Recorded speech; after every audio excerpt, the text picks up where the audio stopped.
Hi, distinguished guests, media friends, ladies and gentlemen, a very warm good afternoon. Our Hong Kong Foundation International Forum will be beginning soon. We urge that you please take your seats. Thank you. 各位来宾、女士们、先生们，下午好。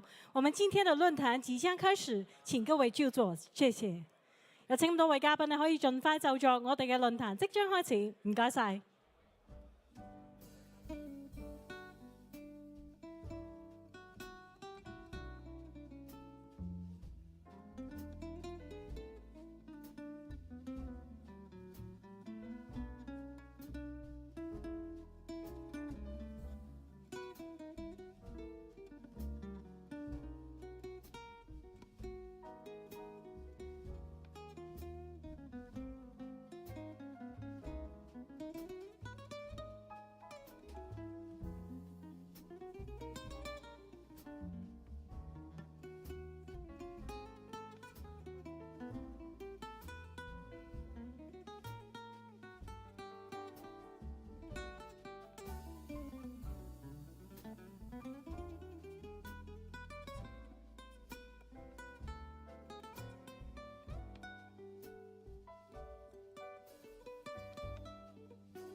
Hi, ladies and gentlemen. Once again, a very warm good afternoon. We are about to begin our forum, so we urge that you please do be seated. Thank you.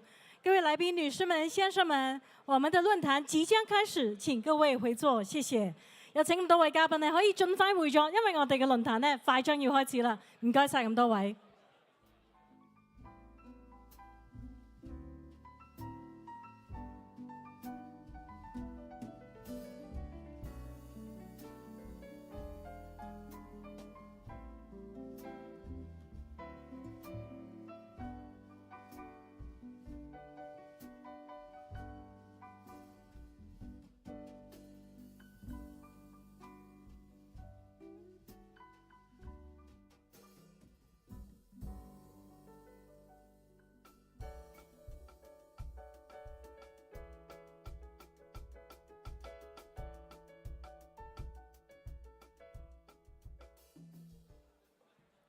Good afternoon, distinguished guests, ladies and gentlemen, media friends. How are you today?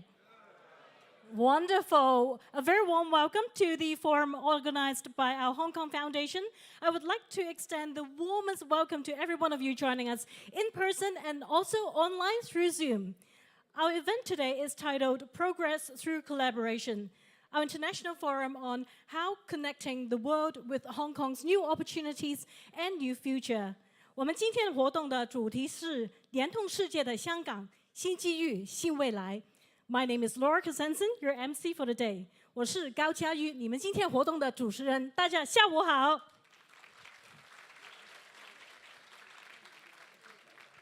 To embark on the post-pandemic era, international leaders, business leaders, as well as policymakers are coming up with new strategies and new plans to seize opportunities ahead of us, and in view of the challenges that we have never seen in over a century. So coming up next, we shall be hearing from our heavyweight speakers. And while we pay attention, close attention, to China's 2 sessions that have further elaborated on the 14th Five-Year Plan, as well as the 2035 long-range objectives. So against this backdrop, Hong Kong as a superconnector, how should we capture this opportunity and our role as the superconnector between China as well as the rest of the world is heading for new heights. So the real question is, how do we navigate and how do we seize the opportunities? To answer these very important questions, we have with us the brightest minds in the city together today. And also we have the honor of having some heavyweight speakers, and they include, joining us on video soon later, we will hear from the Honorable John K. Lee, the Chief Executive of the Hong Kong Special Administrative Region. We will also be hearing from Mr. Zheng Yanxiong, Director of the Liaison Office of the Central People's Government in the Hong Kong Special Administrative Region. They will both be delivering video addresses for us today. And joining us in person, we have the honor of having with us the Honorable KK Chan, Chief Secretary for Administration of the Hong Kong Special Administrative Region Government. Thank you for joining us today. We also have in the audience Ms. Lu Xin-ling, Deputy Director General of the Liaison Office of the Central People's Government in the Hong Kong Special Administrative Region, to give us opening remarks in a minute. 我们再次欢迎稍后会为我们致开幕词的中央人民政府驻香港特别行政区联络办公室副主任卢欣玲女士，欢迎你。And also we have with us in the presence of Yang Yirui, Deputy Commissioner for the Office of the Commissioner of the Ministry of Foreign Affairs of the People's Republic of China in the Hong Kong Special Administrative Region. Welcome. And we also have in the audience His Excellency Ambassador Sahasek Pugagao, former Permanent Secretary of the Ministry of Foreign Affairs of Thailand and Secretary General of the ASEAN Peace and Reconciliation Council to this forum.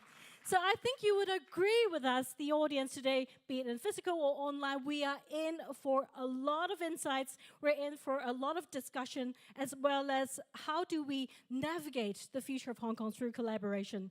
So without further ado, ladies and gentlemen, I would like to invite on stage Mr. Bernard Chan, Executive Vice Chairman of our Hong Kong Foundation and Chairman of M+ Museum, to give us a welcome address.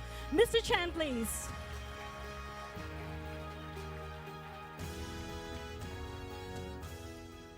Good afternoon.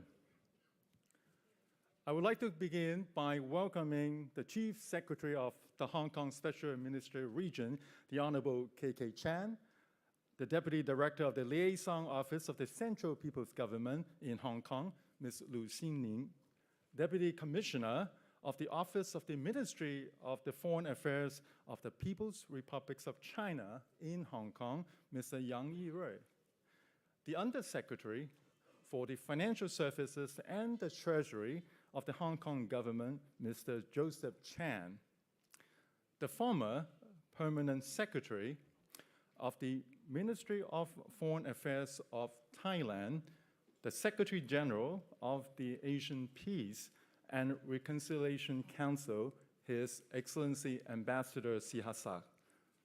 Honored guests, ladies and gentlemen, welcome. At this point, I would also like to pay a special tribute to the Chief Executive of the Hong Kong Special Administrative Region, the Honorable John Lee, and the Director of the Liaison Office of the Central People's Government in Hong Kong, Mr. Zheng Yanxiong, who cannot join us today in person due to other unavoidable commitments, but who have recorded their messages, which will be shown shortly via a video link. And finally, I would also like to thank the Sino Group for their generosity in sponsoring today's venue, and the Hong Kong ASEAN Foundation for being a supporting partner. Hong Kong has a long history of being a free port, which strives on trade through an open door policy that enable us to become one of the world's largest trading economies and an international financial and commercial centers serving China, the Asia-Pacific region, and the rest of the world. However, despite this rich history, it seems that over recent years, many people outside of Hong Kong have been having serious doubt about our future and our ability to continue to make valuable contribution within the international community. That was brought about by the international travel restrictions imposed by the pandemic, which resulted in our enforced absence from the international stage.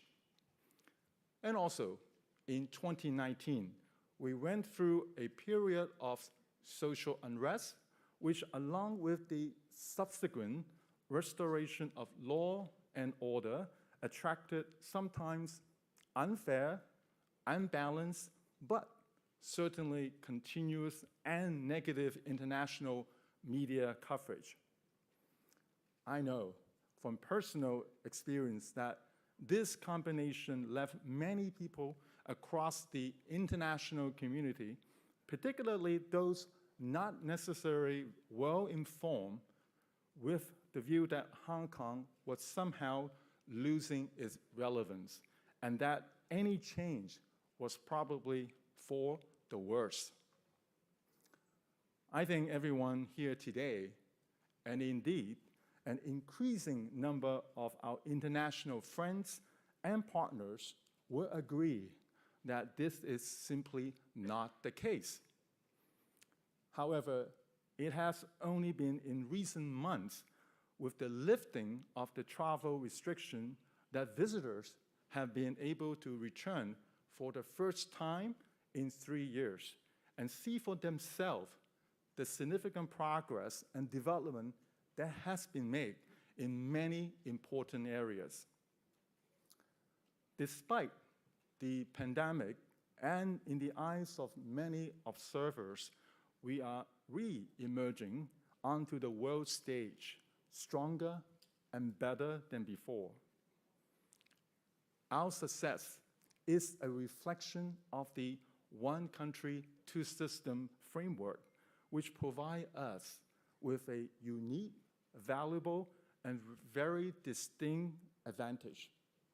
Now, however, from my personal experience, this is also a system that many international observers have very difficulty understanding, comprehend, partly because there is no other benchmarks to judge us against. But for those who have first-hand experience here, the system does work and continue to work very well. President Xi's continued commitment to the one country, two system is also an indictment of the importance of the central government places on the unique role that Hong Kong has always played and will continue to play. As the gateway to international community, the system will continue to provide many major opportunities and benefits for the global community. Our status as an international financial center enable us act as an offshore center to service our hinterland of the some 1.4 billion people and meet the needs of the Chinese firms. But on the other hand, we are also serving business interests across the region and the broader international community. In the financial services sector, our IPOs and the bond market continue to do well, and the developments in the virtual assets, the central bank digital currency, and the Web3 continue to create new opportunities. We have been working tirelessly to develop our offshore renminbi business with a view to fostering RMB internationalization. We continue to provide our international partners with a range of products and services which enable them to access the mainland market and other regional markets through a secure, robust, and respected common law system. We are very fortunate this afternoon with us very respected and extremely accomplished guest speakers and panelists who will share their views, these and other matters. Over recent years, we have been consistently developing our connectivity as an international hub in a variety of areas, and it is important to remember that all of our success and progress is a result of a history of long-term collaboration. As the regional logistic hub, we have the advantage of interconnected air, sea, and road transportation, which provides flexibility in moving goods from one corner of the world to another. Security, transparency, efficiency, speed, and connectivity have resulted in more logistics service providers setting up regional distribution centers. As an aviation hub, we are perfectly placed and have all of Asia's key markets within a 4-hour flight radius. Travel a further 1 hour and we can cover almost half of the world's population. Hong Kong Shipping Registry is the 4th largest in the world in terms of the gross tonnage, with over 150 years of experience in ship registration, inspection, and survey. A Hong Kong registered vessel complies with international standards, including safety and protection of the marine environment.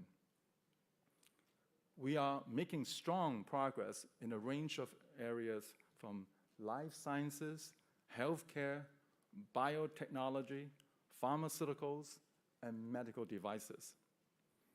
And also in the areas of information and communication technology, intellectual property, trading, philanthropy, insurance, Web3, and the metaverse.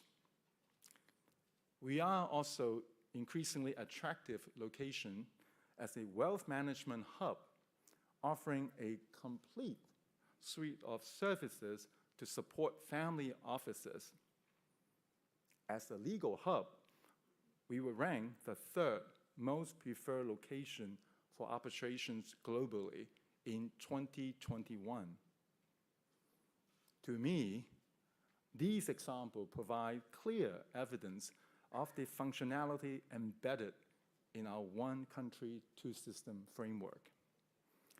As chairman of M+ Museum, I met many museum directors from some of the world's most highly regarded institutions and other important influencers who travel here to attend an extensive range of public and private events in March. I was overwhelmed by the feedback I received, which was a massive vote of confidence in Hong Kong and a strong endorsement of our role as the major hub in Asia. I have no doubt these people will convey similar messages to their friends and colleagues back at their homes. Arts and culture create new and valuable channels for engagement, dialogue, and debate, and have the soft power remove barriers and reduce tensions. Likewise, sport has a vitally important role to play in our future, not only from the perspective of physical health, mental health, and the general well-being of those in our community.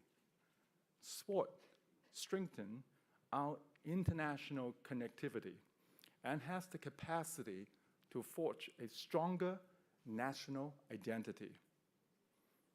We have combined science, medicine, and technology into our elite sports program, but much, much more can be done at the community level to integrate sport. Like sports and arts and culture, sport has the ability to positively portray Hong Kong to the international community. A recent example was the last month's very successful Hong Kong Rugby 7. Teams from 16 countries participated in the men's tournament and 12 countries in the women's tournament. We are delighted to have Dr. Tricia Leahy here today to share her views on the tangible benefits which sport can bring to Hong Kong and its role as a modern and inclusive society. It would be a remiss of me not to mention the Greater Bay Area, creating a potential market of 86 million people. This is a major part of China's implementation of innovation-driven development and commitment to reform and opening up.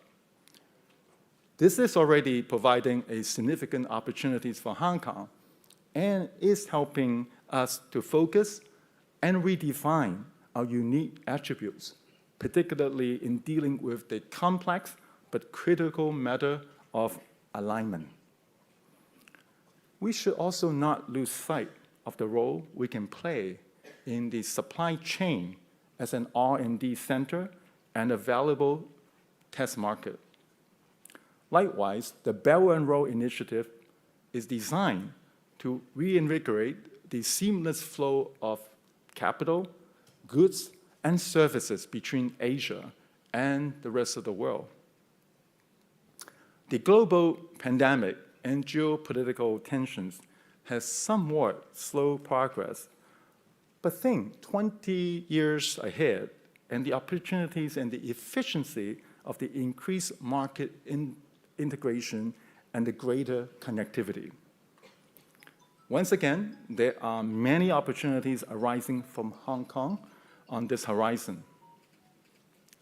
Over the recent years, ASEAN has become Hong Kong's second largest merchandise trade partner, and in 2020, re-export of the mainland origin goods to ASEAN through the Hong Kong exceeded 196 billion Hong Kong dollars.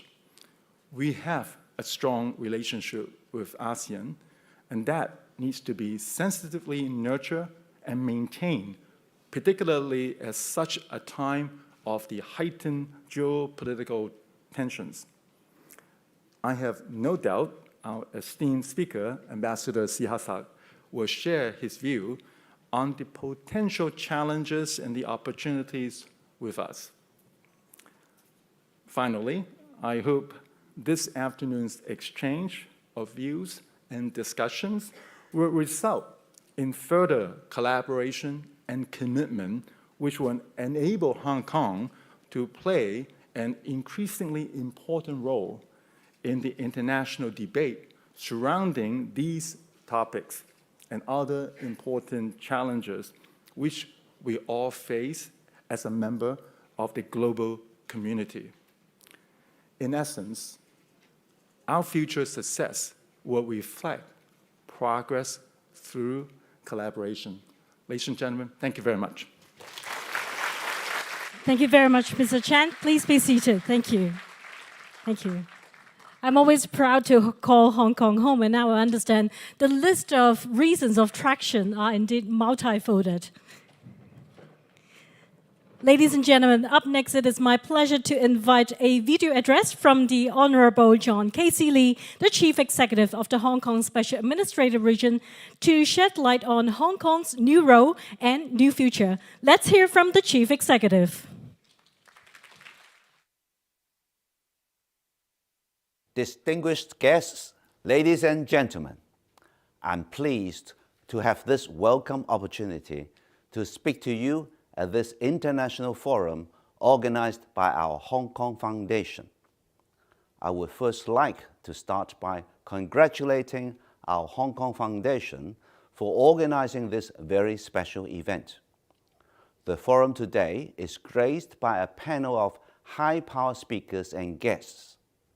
Together, you will explore the means of capitalizing on Hong Kong's unique advantages to foster collaboration under the inspirational theme of connecting the world, Hong Kong's new opportunities and new future. Last month, the first session of the 14th National People's Congress concluded victoriously in Beijing. President Xi Jinping said, and I quote, "The long-term prosperity and stability of Hong Kong and Macau special administrative regions is indispensable to the building of a great China." The President added that we should fully, faithfully, and resolutely implement the policy of one country, two systems. President Xi's words speak to all of us. They tell us that the one country, two systems principle is Hong Kong's inspired means of making an indispensable contribution to the country as well as the international community. Ladies and gentlemen, the Hong Kong Special Administrative Region government is doing just that. Over the next few minutes, allow me to explain some of the policy areas and sectors we are working on to bring a new and brighter tomorrow for all. The first place to begin with is financial services. The National 14th Five-Year Plan looks to Hong Kong to enhance its status as an international financial center. That includes building on our strengths as the world's largest offshore renminbi center, international asset management center, and risk management center. It includes two deepening mutual assets between the financial markets of the mainland of China and Hong Kong. Less than a month ago, Hong Kong and Guangdong convened the 23rd plenary of a high-level cooperation joint conference co-chaired by the governor of Guangdong province and myself. At the conference, we agreed to expand cooperation in several areas, including promoting mutual access between our financial markets. That mutual access is thriving, I'm pleased to say. The average daily buy and sell values of Stock Connect's northbound and southbound trading have surged to over 97 billion renminbi and nearly 44 billion Hong Kong dollars. That represents increases of 16 times and 46 times from when the scheme was launched in 2014, respectively. Last month, the exchanges in Shanghai, Shenzhen, and Hong Kong expanded the scopes of stocks under Stock Connect, adding foreign company stocks under southbound trading. Our renminbi business continues to expand. At the end of 2022, Hong Kong's renminbi deposits reached nearly 1 trillion. Hong Kong processes about 75% of global offshore renminbi payments. Last year, the governments of Shenzhen and Hainan issued offshore renminbi local government bonds in Hong Kong, with each issuance amounting to 5 billion renminbi. This welcome moves would boost the renminbi financial products available here while promoting the internationalization of the renminbi. That's an encouraging start, and rest assured, we're working with the mainland to expand participating institutions and products. We are also working to promote green investment with our motherland. Last year, the Hong Kong Exchange signed an MOU with Guangzhou's China Emissions Exchange. It focuses on carbon finance cooperation, including the possible development of a carbon center in Guangdong, Hong Kong, Macau, Greater Bay Area, a cluster city development with a population of over 86 million. Last October, Hong Kong Exchange launched Core Climate, an international carbon marketplace. To date, it is the only carbon market offering both Hong Kong dollars and renminbi settlement for the trading of international voluntary carbon credits. We are also collaborating with the mainland in financial technology, conducting cross-boundary trials to speed up the launch of products and cut development costs. Pilot tests are taking place on the use of e-CNY in cross-boundary payments, and that only underlines our deepening collaboration with the mainland in technology.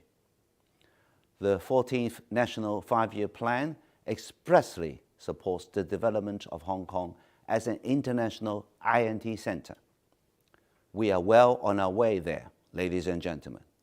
The Shenzhen-Hong Kong-Guangzhou Science Technology Cluster has been ranked second in the world for 3 consecutive years by the Global Innovation Index.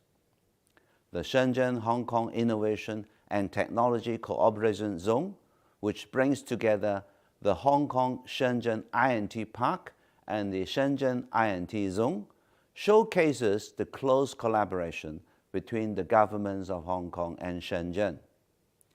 We are now working towards a cross-boundary policy on I&T cooperation. It covers the flow of I&T material, capital, data, and people between Hong Kong and Shenzhen. Hong Kong and Shenzhen has also formally agreed to boost collaboration among our industry, academic, and research sectors. Earlier this year, Hong Kong and the mainland signed 3 cooperation agreements, including one with Guangdong, created to expedite the development of a smart city cluster. Last month in Beijing, I witnessed the signing of an arrangement between the Hong Kong SAR government and the Ministry of Science and Technology of China on expediting our development into an international I&T center. Beyond our growing economic and I&T ties with the mainland, we continue to seek opportunity with the world at large, thanks to the unique principle of one country, two systems that ensures our unparalleled connectivity with the world. There is no better illustration of that than our free trade agreements. To date, we have signed 8 FTAs with 20 economies. They include our FTA with ASEAN, which entered into force just over 2 years ago. Last year, I'm pleased to note our trade in goods with ASEAN reached an all-time high of more than $165 billion. Our cooperation is evident as well in the abundance of ASEAN regional headquarters and offices here in Hong Kong. ASEAN's 10 member states are all founding members of RCEP, the Regional Comprehensive Economic Partnership. RCEP is now the world's largest free trade agreement, and Hong Kong is determined to be part of it. For good reason. RCEP members last year accounted for 71% of Hong Kong's total merchandise trade and 46% of our trade in services in 2021. No less important, Hong Kong can play a critical role in building regional economic integration through RCEP. We are, after all, the gateway connecting our motherland to the rest of the world. We are seeking early accession to RCEP and count on the continuing support of RCEP members and the distinguished guests of today's forum. Beyond RCEP, updated commitments on trade in services under our FTA with Chile came into effect less than 2 weeks ago, and Hong Kong and Peru began negotiation towards an FTA at the end of January. Our international outlook is equally visible in our rise as a center of international legal and dispute resolution services in the Asia-Pacific. In that, too, we have the support of our country through the 14th Five-Year Plan. The Hong Kong Legal Hub, which opened in 2020, is now home to 26 local, regional, and international law-related organizations. The latest additions to the legal hub include the Asian African Legal Consultative Organization Hong Kong Regional Arbitration Center, which opened last May, and the International Organization for Mediation Preparatory Office, set up in February. Hong Kong is the only common law jurisdiction in China. Bestowed with a robust legal system and the rule of law, we are ranked among the world's top 3 most preferred seats for arbitration. It helps, too, that our arbitration ordinance is modeled on the United Nations Commission on International Trade Law Model Law, and that arbitral awards in Hong Kong are enforceable in more than 170 jurisdictions around the world. Just last month, Deputy Secretary for Justice Horace Cheung visited Europe. He also led a 30-person legal delegation to Bangkok to promote Hong Kong's diversified legal and dispute resolution services. The visits for law, finance, business and investment, culture and the creative industries, and much more will continue. My team and I believe in the power of communication and the value of cooperation. That's why I paid my first overseas visit this year to the Kingdom of Saudi Arabia and the United Arab Emirates in February. Together with a high-level delegation of Hong Kong business and professional leaders, we promoted our trade and cultural ties with the Middle East region. Communication and cooperation is equally important for deepening our integration into national development. That is why later this week, I will be leading a delegation comprising all members of the Hong Kong legislature to visit a number of cities in the Greater Bay Area. President Xi visited Guangdong earlier this month, highlighting the country's commitment in comprehensively deepening reform and expanding high-standard opening up in this pace-setter province of the country's modernization. This year marks the 45th anniversary of our country's policy of reform and opening up. Hong Kong played a part in the opening up of our motherland 45 years ago, and we are pleased and proud to play a role in its continuing progress through one country, 2 systems, and with the unwavering determination and innovative spirit that has long powered Hong Kong's remarkable success. My thanks again to our Hong Kong Foundation for organizing today's forum. I wish you all a memorable day, alongside new opportunities and the best of business collaboration. Thank you very much. Thank you, our Chief Executive. 现在我们非常荣幸邀请到中央人民政府驻香港特别行政区联络办公室主任郑燕雄先生为我们以视频的方式致一个开幕词。郑主任将会就中国式的现代化进程当中香港的机遇做出一个深入的演讲。我们有请郑主任。Now it's my honor to invite Mr. Zheng Yanxiong, Director of the Liaison Office of the Central People's Government in the Hong Kong Special Administrative Region, to offer his views on Hong Kong's opportunity in China's modernization. Let's give him a warm welcome.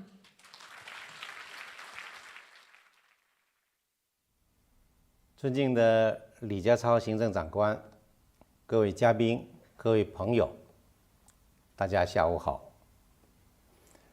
很高兴出席联通世界的香港新机遇新未来主题论坛。首先，我谨代表中央政府驻港联络办向论坛的举办表示热烈的祝贺，向线上线下的参会嘉宾致以诚挚的问候。在去年召开的中共20大上，习近平总书记概括提出并深入地阐述中国式现代化理论，这是20大的一个重大理论创新，是科学社会主义的最新重大成果。也是以中国式现代化全面推进中华民族伟大复兴实践的经验结晶。这段时间以来，中国式现代化不仅成为香港社会的高频热词，也吸引了国际社会的广泛关注。不同于西方已经走过的现代化道路，中国式现代化探索的是一条不用通过扩张和战争，不用搞两极分化，不用先污染后治理，不用掉入中等收入陷阱，不用放弃崇高精神追求，并且可以推动现代化人口倍增的全新现代化道路。这5个不，一个倍增，是一种典型的现代化模式的迭代，必将创造出人类文明新形态。在这样的历史大事件面前，到底香港面临什么样的机遇，应该如何对待？我们可以从习近平主席多次的重要讲话中找到答案。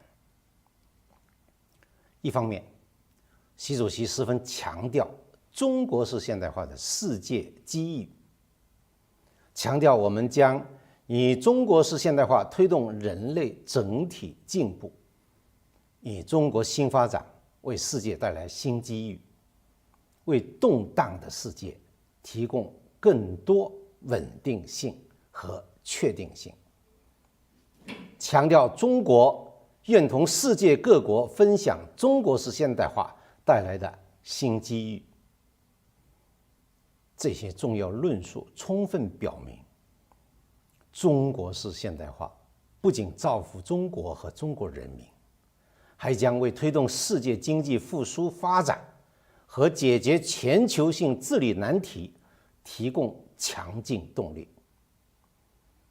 另一方面，习主席十分强调中国式现代化的香港机遇，强调推进强国建设离不开香港、澳门长期繁荣稳定，强调中华民族伟大复兴已经进入不可逆转的历史进程，推进一国两制在香港的成功实践是这一历史进程的重要组成部分。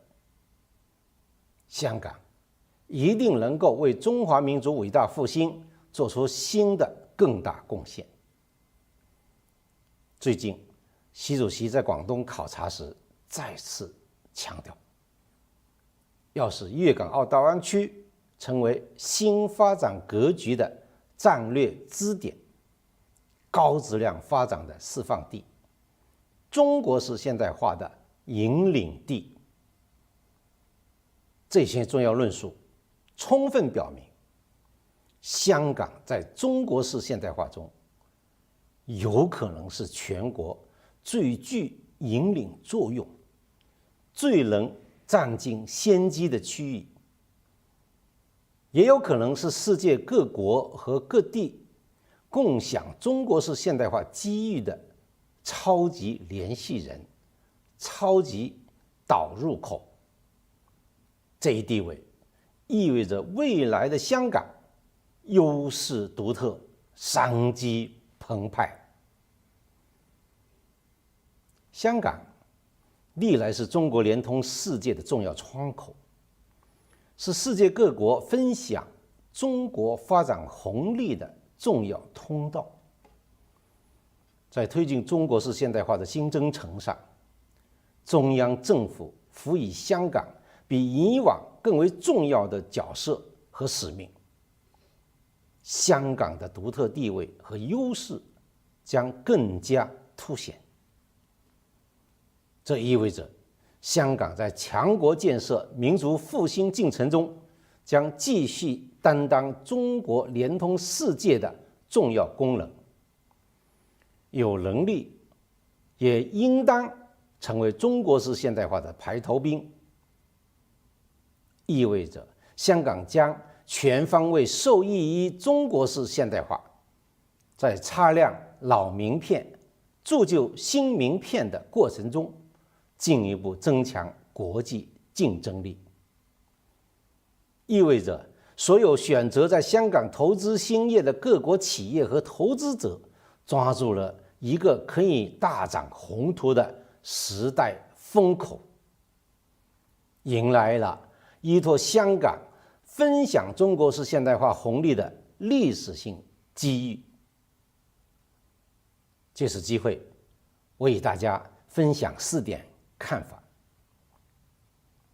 第一，香港背靠祖国、联通世界的重大优势，将在中国推进高水平对外开放中进一步彰显和升级。香港是中国唯一集国际金融、航运、贸易中心和国际航空枢纽为一体的国际大都会，也是中国最大的外资来源地、最大的对外投资目的地、内地最大的境外投融资平台。截至2022年底，内地累计利用港资1.57万亿美元，占累计利用外资的55.9%。内地对港投资累计1.6万亿美元，占对外投资总存量的56%。这些数字生动彰显了香港作为内地和世界之间超级联系人的重要性。在中国式现代化进程中，中国开放的大门会越开越大，香港的作为空间会更加广阔。中央全力支持香港抓住国家发展带来的历史机遇，主动对接“十四五”规划、粤港澳大湾区和“一带一路”建设等国家战略，全力支持香港同世界各地展开更广泛、更紧密的交流合作。展望未来，香港不仅将在引进外资、吸引外际上继续扮演重要角色，还能在内地企业走出去中进一步发挥支点作用。不仅将继续巩固与发达经济体之间的经贸往来，还能进一步拓展与新兴经济体的合作关系。不仅将继续保持作为国际资本高地的硬实力，还能进一步强化作为国际人才高地的软实力。有中国式现代化的强力引领，香港这个超级联系人必将迎来历史性的地位再升级、功能再升级、优势再升级。第二，香港法治环境的重大优势将在服务香港、服务内地、服务全球中进一步彰显和升级。香港拥有深厚的法治基础和优秀的法律人才，法治水平长期享有国际盛誉。香港良好的法治为维护和发展优质营商环境奠定了基石。面对修例风波引发的社会动荡，香港国安法的出台不仅有效维护了国家安全和市民福祉，也有效维护了各国投资者的合法权益。在世界正义工程2022年法治指数排名中，香港居第22位，超越了多个经常指责别人的大国。法治是中国式现代化的题中之意，中央始终坚持依法治港。香港的法治环境和自由开放规范的营商环境将会越来越好。香港良好的法治可以为内地涉外法治建设和内地企业对接国际市场提供有益的借鉴。中央完全支持香港保持普通法制度，保持与世界通行法治规则、市场体系的紧密衔接。这既有利于香港不断的扩大和深化与世界各地的交流与联系，又能够协助内地拓展与世界各地的交往与合作，在普通法系与大陆法系的对接上发挥不可替代的重要作用。香港良好的法治还能为各国投资者解决商业纠纷与争议提供便利。香港国际商事仲裁服务业发达。十四五规划提出支持香港建设亚太区国际法律及争议解决服务中心。前不久，在中央的支持下，国际调解院筹备办公室在香港成立。香港在国际法律服务方面将大有作为。这些都预示着中国式现代化将为各国提供越来越多的国际公共产品。香港的法治优势足以担当重任，必将令世界受益，香港受益。第三，香港国际金融中心的重大优势将在人民币国际化进程中进一步彰显和升级。香港是世界3大金融中心之一。刚过去的3月，巴塞尔银行监管委员会会议、裕泽香江论坛等金融界盛会在香港相继举行。新一期全球金融中心指数报告中，香港营商环境、基础设施、金融业发展水平、声誉和综合等排名均有上升，这些都体现了香港国际金融中心的韧性与实力。在中国式现代化进程中，世界金融将进一步走进中国，中国金融也将进一步走向世界，特别是有序地推进人民币国际化，势必为香港金融业的发展带来重要机遇。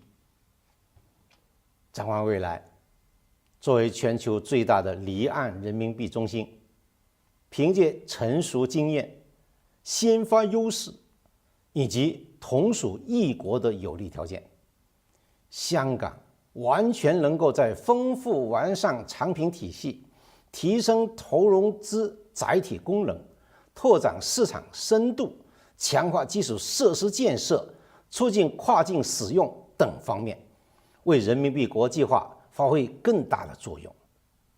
香港国际金融中心的金字招牌将越擦越亮，熠熠生辉。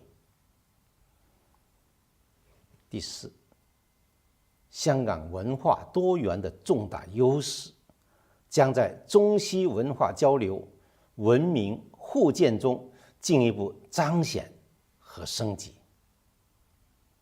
香港中西文化水乳交融，是香港特色中华文化形态的大熔炉。香港全面复常以来，各类国际文化体育盛事不断，生动展现出多元文化交融交汇的独特魅力。大家熟悉的香港又回来了，热闹起来了。中国式现代化致力推动建设人类命运共同体，而香港的风采和魅力，就是对两种制度有共生、东西文化能合璧、人类命运有共同的最好说明。从更广的视野看，作为大陆文明与海洋文明结合部，中华文化与西方文化交汇地，西方制度方案与中国特色方案共生地，经济枢纽与文化交流集中区。粤港澳大湾区又为香港增强文化创造力、文化辐射力提供了无以伦比的地利之优和人文底蕴。文化包容是最有利于聚集世界人才的，也是最有利于吸引世界投资者、消费者、创造者的眼光的。展望未来，香港理应保持东西文化荟萃的特色，保持马照跑、舞照跳、鼓照吵、外语照讲、洋名照教，走好国际化道路。同时，理应用好知名文化交流平台和文化 IP 众多优势，向世界讲好中国故事，增强中华文化传播力和影响力。这就必能在促进东西方文化交流、文明互鉴、民心相通中，进一步彰显香港价值、香港担当。抓住重大机遇，需要在正确的时间、正确的地点，顺应历史的大势，把握时代的潮流。我们坚信，和平发展、合作共赢，就是这样的历史大势。中国式现代化就是这样的时代潮流。香港就是这样的正确地点，香港由治及兴的新阶段就是这样的正确时间。各位嘉宾，各位朋友，习近平主席深刻指出，一国两制这样的好制度没有任何理由改变，必须长期坚持。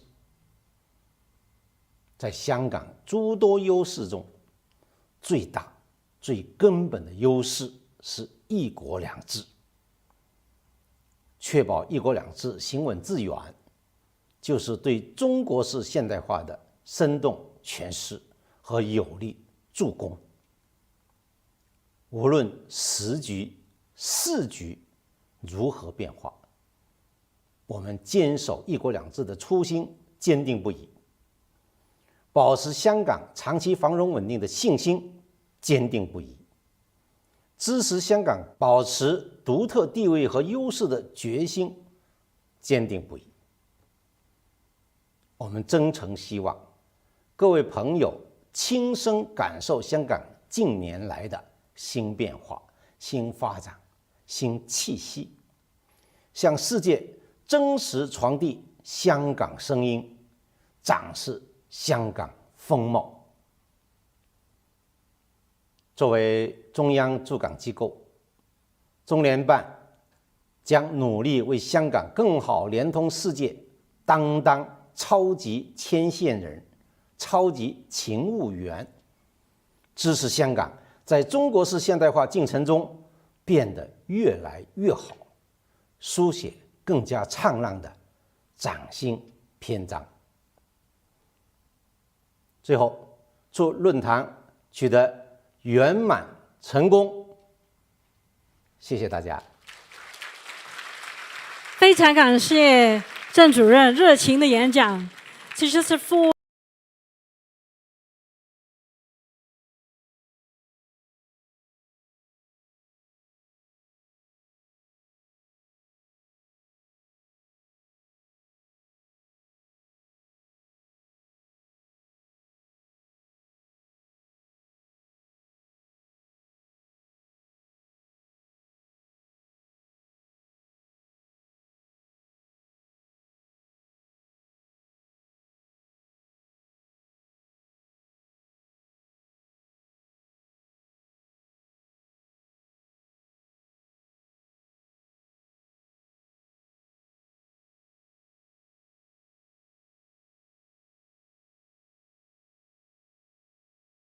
key points that was being mentioned by Mr. Chen.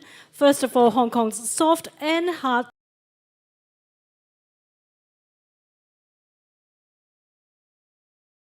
advantages will be accelerated in the upcoming future. And the second, we should stand firm and be proud of our legal system. And us being a financial center is indeed second to none. And of course, the collaboration of the Western and Eastern culture. And he also mentioned that we can still call ourselves using both our Chinese name or our English name, Yang Ming Xiao Xiao. Well, ladies and gentlemen, up next it's my pleasure to invite on stage the Honorable KK Chan, Chief Executive for Administration of the Hong Kong Special Administrative Region Government, to deliver an opening remark. Let's put our hands together for Mr. Chan, please.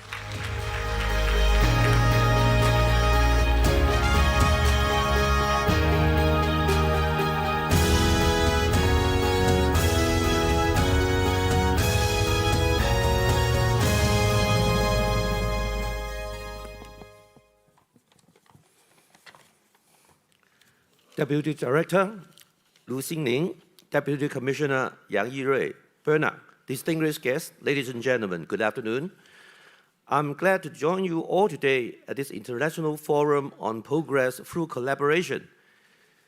This forum could not be timelier with the strong support of our motherland and the concerted efforts of the Hong Kong SAR government and society at large.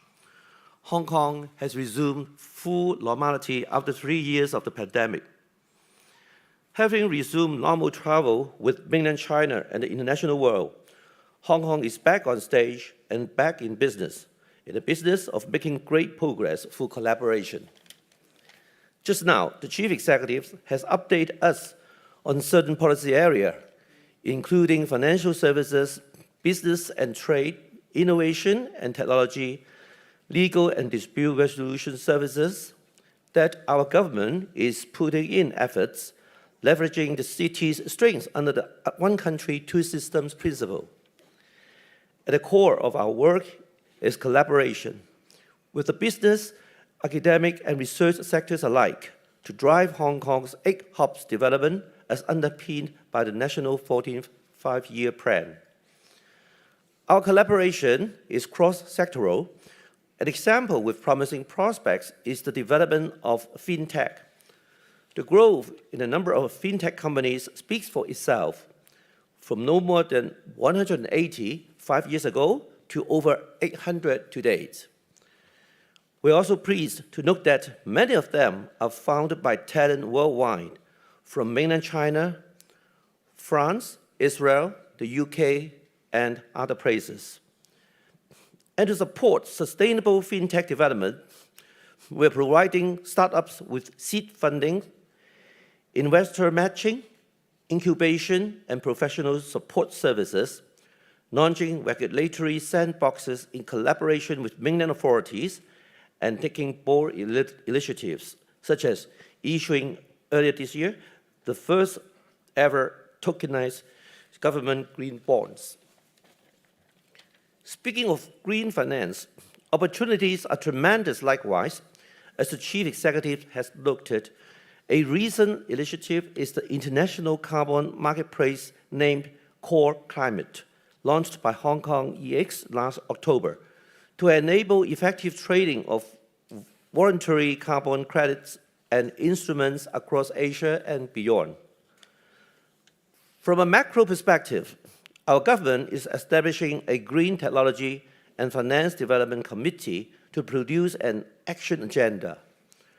This agenda will cover, among other things, green certification and green standard setting, converging the mainland and international standards.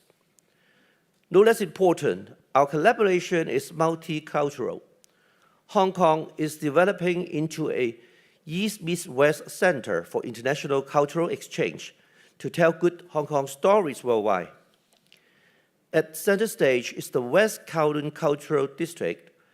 It's home to 2 world-class museums, Empress Museum and the Hong Kong Palace Museum, as well as the Xi Center, combining the East with the West and the Asian with the modern. Other infrastructural projects of the city to be completed in the near future include the East Kowloon Cultural Center to support art tech development and the Kai Tak Sports Park to provide world-class venues for international sports events. Speaking of events, we're welcoming the launch or return of various mega events in Hong Kong. The recent ones include Art Basel Hong Kong, Hong Kong Sevens, Entertainment Expo Hong Kong, and Digital Economy Summit.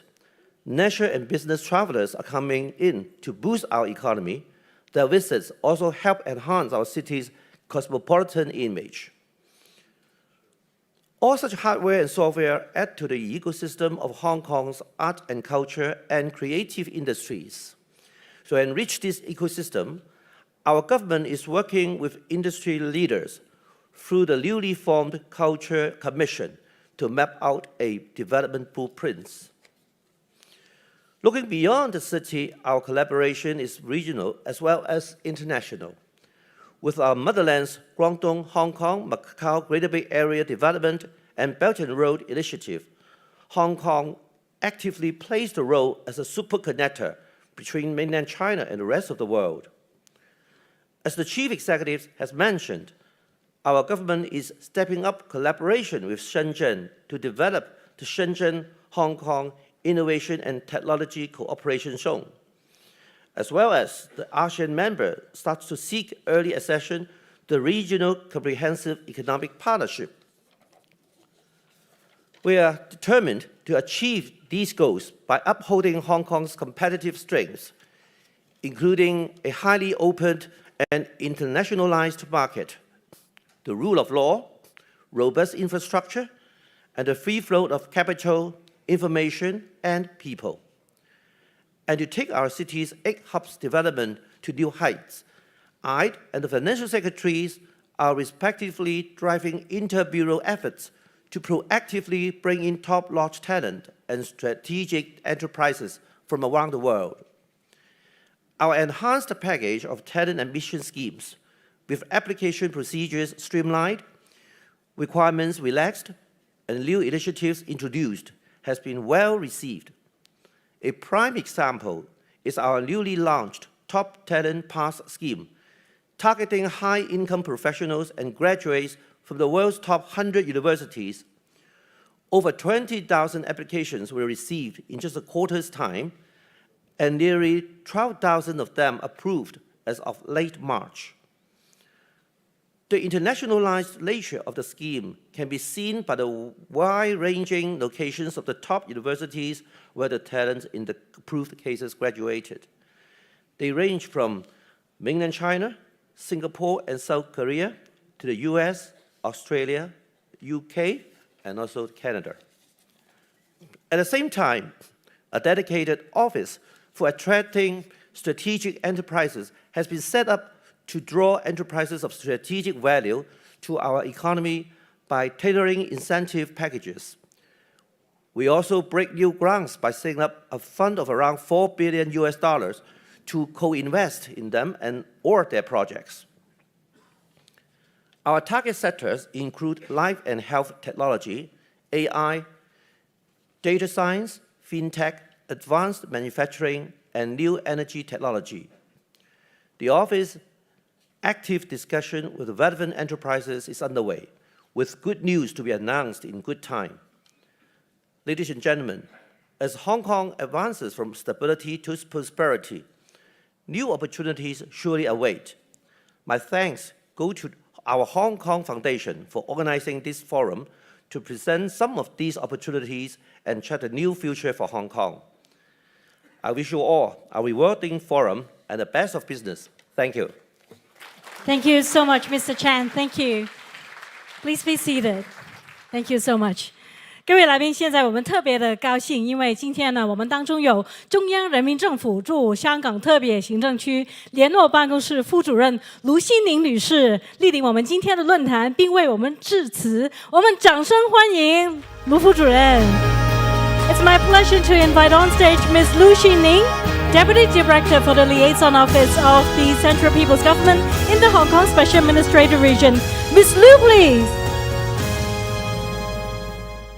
陈国基司长、杨一瑞副特派员、陈智思副主席、柯伟宁教授、谢哈萨克大使、陈启忠主席、各位嘉宾、各位朋友，下午好！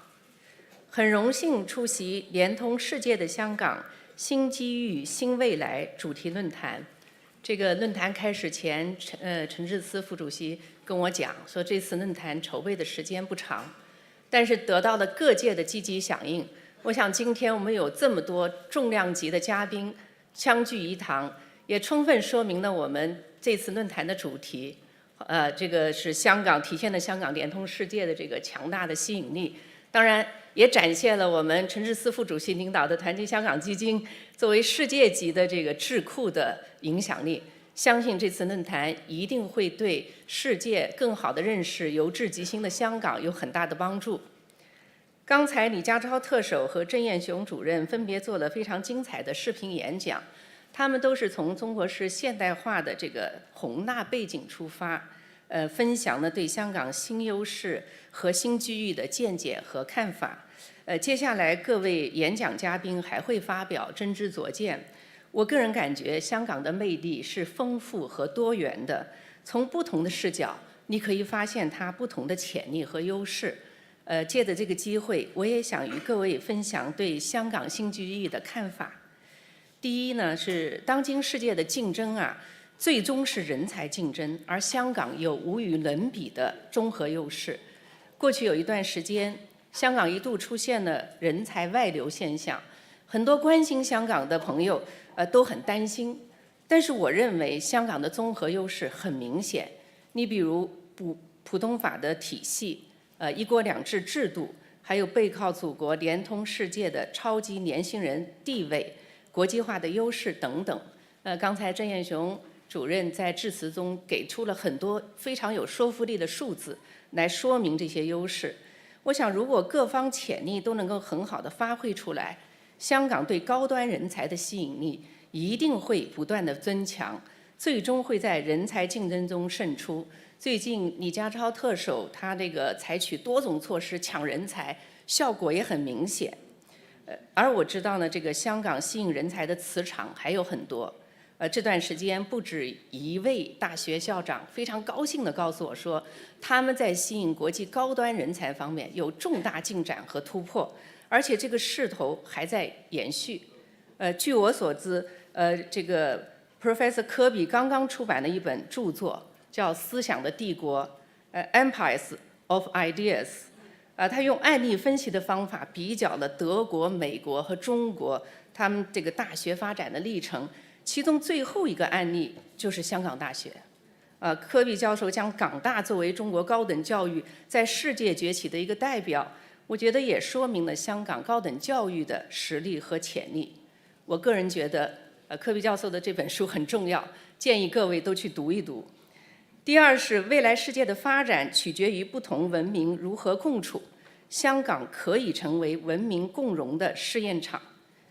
亨廷顿在上个世纪就提出了文明冲突论，但是非常的遗憾，就是全球化的进程让我们生活的地球越来越小，但是呢，却没有让冲突变得越来越少。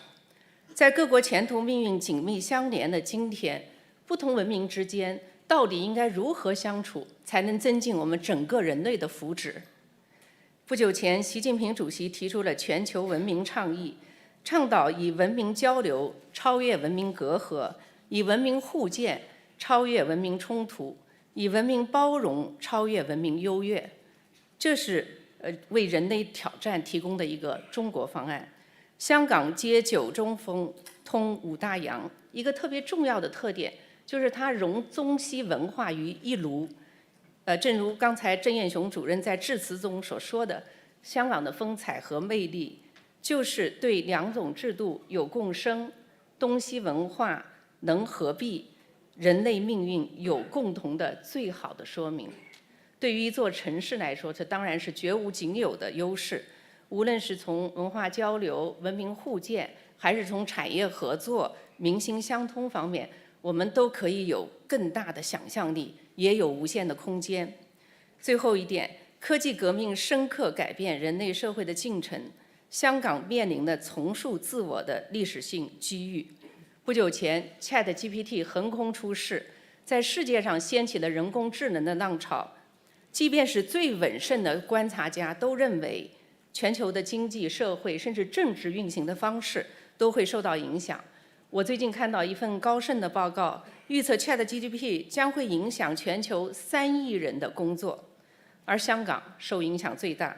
这份报告说，有30%的香港人的工作会被取代，原因是香港是以专业服务业为主体的经济，这显然是香港面临的巨大的挑战。但是我们换一个角度看，这又何尝不是一个特别历史性的机遇？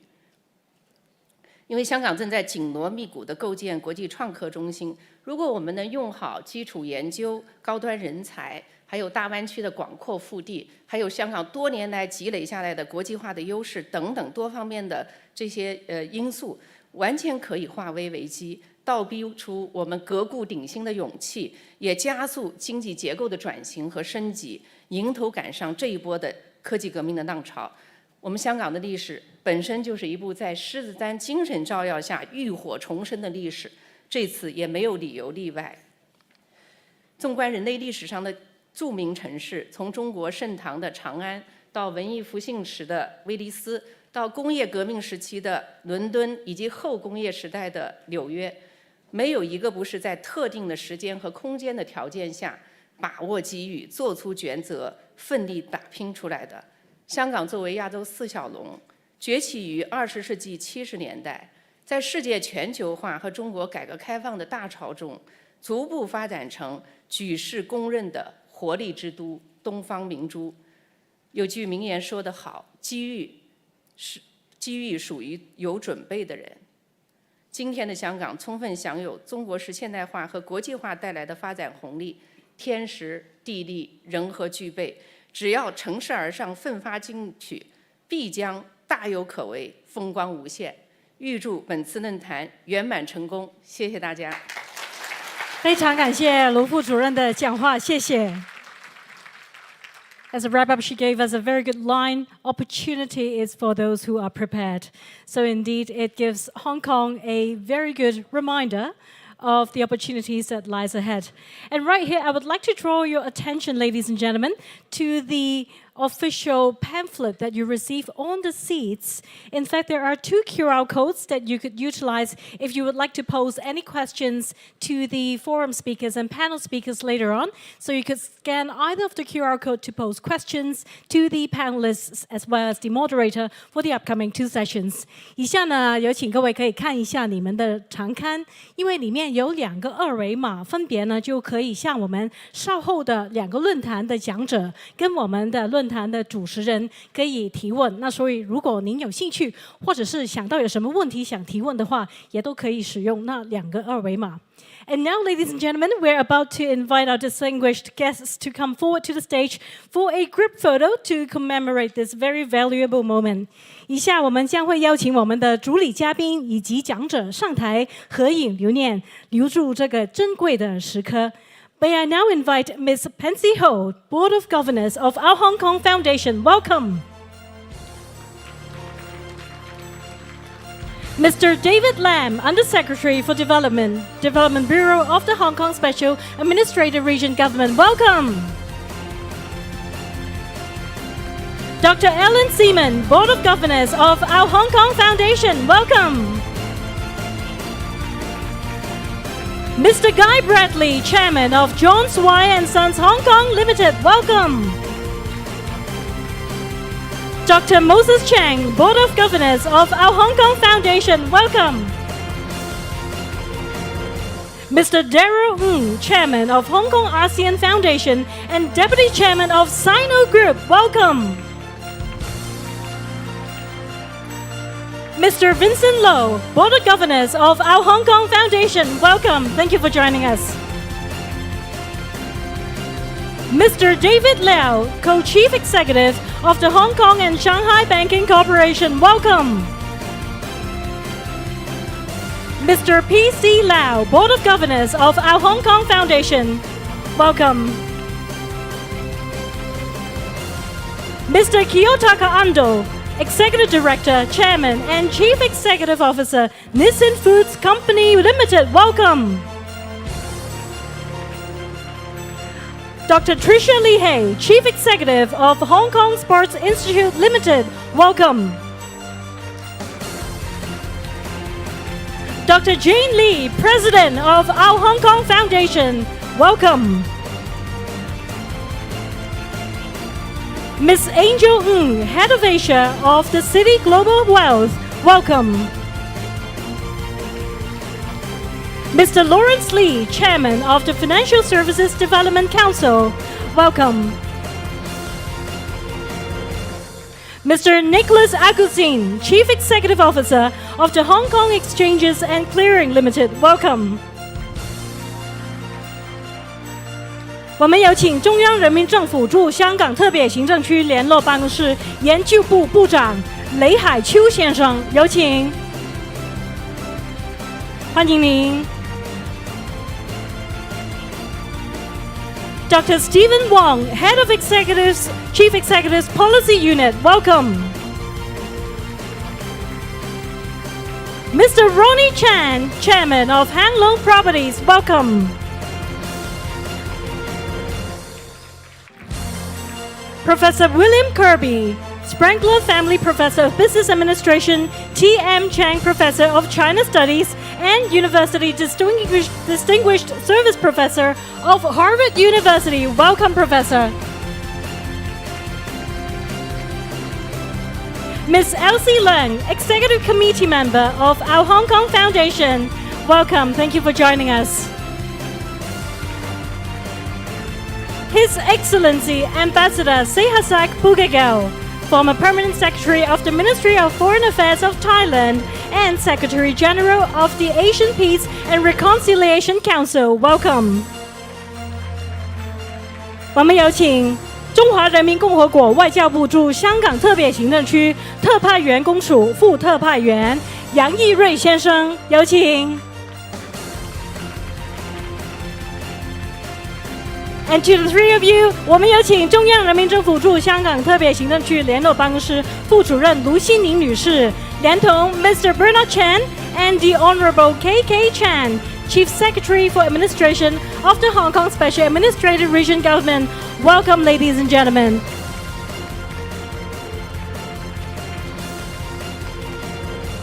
All right, and now with this very auspicious moment, I would like to invite you all to please look straight ahead with the official photographer that's waving to us. 我们有请台上的贵宾向我们正前方大会的摄影师，我们笑一个好吗？对了 ，All right, keep that smile going. 好，我们满足我们今天的观众朋友好吗？ All right, please also look to the back with the media cameras. 我们可以看一下后方有媒体的朋友们，让媒体的摄影机也把这个时刻给拍下来。And to allow members of the audience to also take a picture if you wish of the guests, distinguished guests and speakers gathered here today. 对了，我们保持笑容 ，keep that smile going. Thank you so much, ladies and gentlemen. A big thank you. 由于陈司长及卢副主任还有杨副特派员另有公务在身，他们会先行离场。我们掌声再次感谢三位的支持。We would like to once again thank the Honorable K.K. Chan, Ms. Lu, Mr. Yang, who would now depart due to other business engagements. Nonetheless, we would like to thank you for the support amidst their very busy schedule. Thank you so much. And ladies and gentlemen on stage, thank you so much for joining us for the group photo. Please do be seated. 我们有请台上的贵宾们也都可以回座，继续欣赏我们今天论坛精彩的内容。感谢各位，谢谢。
But ladies and gentlemen, once again, I would like to draw attention back to the stage as we're entering an era where individuals and nations are ever more so connected than before. Our shared future is led through common goals as well as collaborative efforts. So will collaboration be a synergy for collective growth, or will it be a zero-sum game for further differentiating winners and losers at last? May we now have on stage Professor William Kirby to share his view. Let's put our hands together for Professor Kirby, please. Thank you.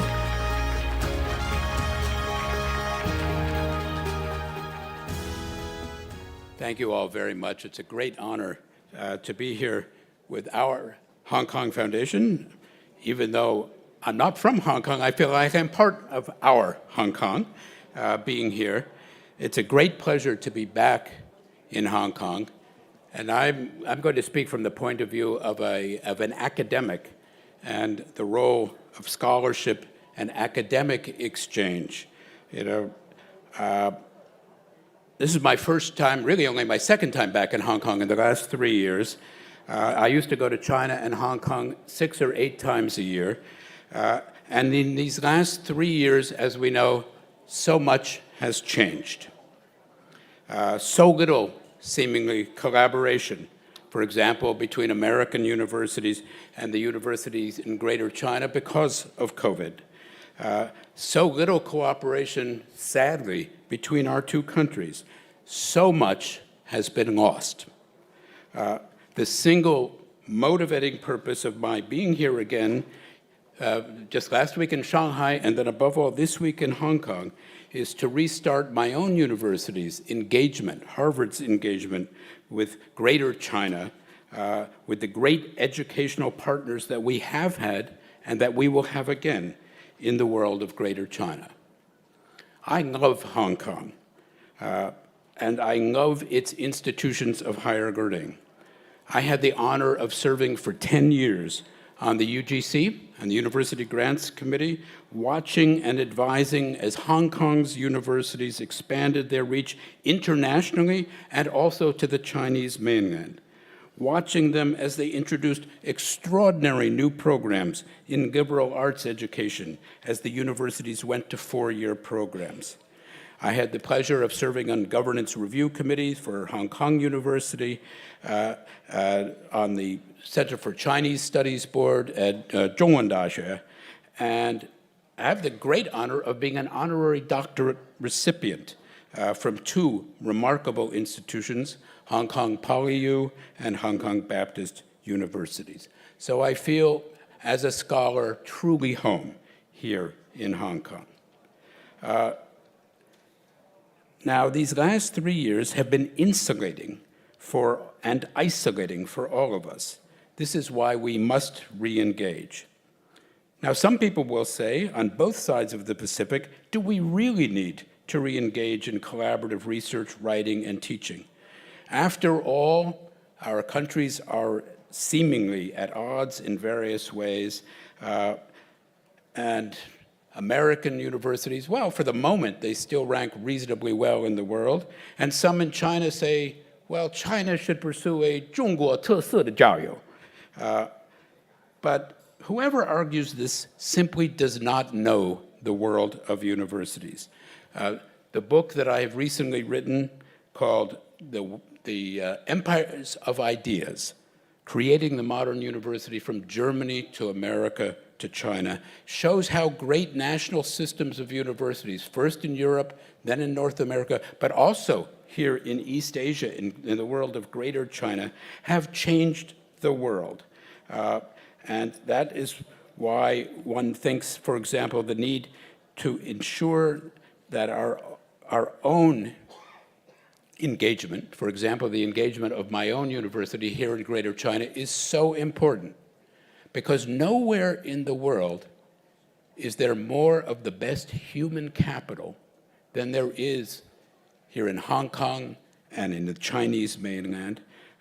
Nowhere in the world is there a greater commitment to higher education. I witnessed it here in Hong Kong, and no place in the world is spending more and investing more in the future of higher education than the Chinese mainland. Right before COVID, I had the honor of accompanying Harvard's president, Larry Bacow, to Beijing, where we went with President Xi Jinping. And President Xi made it very clear to us that he wanted more, not less, engagement academically with the United States, that he sought to send more, not fewer, students to the United States. He told us that he had told President Trump, if you limit the number of Chinese students going to the United States, you are doing a great favor for Europe. And he's not wrong in that regard. President Xi believes very strongly in the engagement of our institutions across the Pacific, and he has been and will be, I'm sure, as the leadership here in Hong Kong has been and will be, a strong supporter of our renewed educational exchange. The big question that I ask in my book, since the Germans led the universities, the world of universities in the 19th century, and the Americans had a pretty good 20th century, can China lead? And here I mean Greater China, with Hong Kong in some sense in the vanguard. Can China lead the world of universities? The answer, of course, is yes, but not alone. Because the great universities here in Hong Kong, like those in Beijing or in Nanjing or in Guangzhou, they have grown up in partnership with the great universities of Europe and North America. That's the company they have grown up with. That's the company they want to keep. And that is the company that in time they may lead. When one thinks of why this is important, finally, and let me conclude with this, what actually makes a country great, or a great international city like Hong Kong great?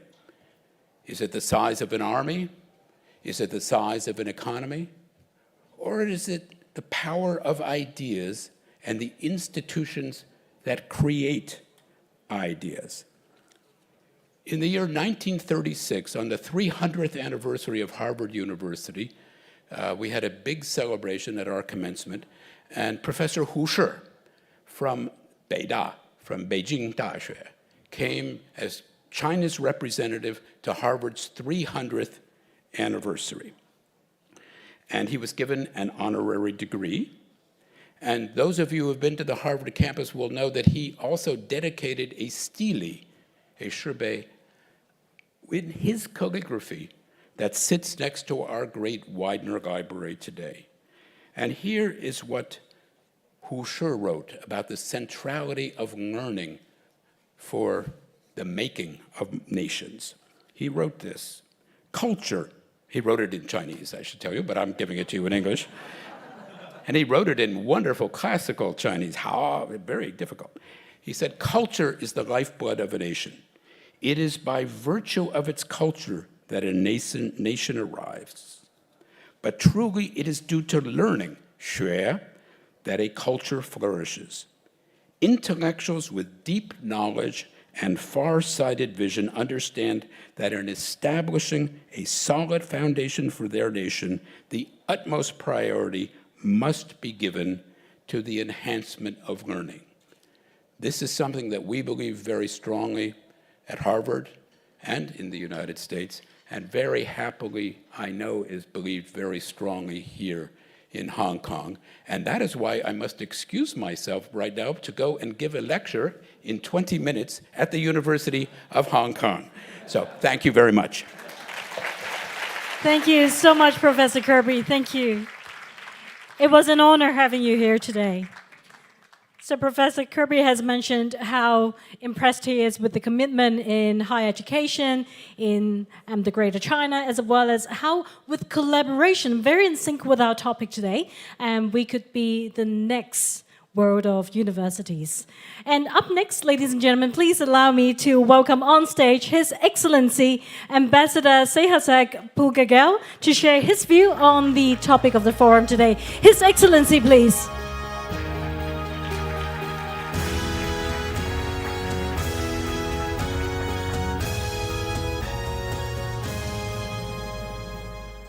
Good afternoon, Sawadee Krap. It's a little bit intimidating, to tell the truth, to be speaking in such a high-power forum and quite a few heavyweight speakers. And I don't consider myself at all in the league of Mr. Ronnie Chan. Yeah. But I'd like to thank the organizers, the Hong Kong Foundation and the Hong Kong ASEAN Foundation for organizing this event. It gives me an opportunity to come back to Hong Kong.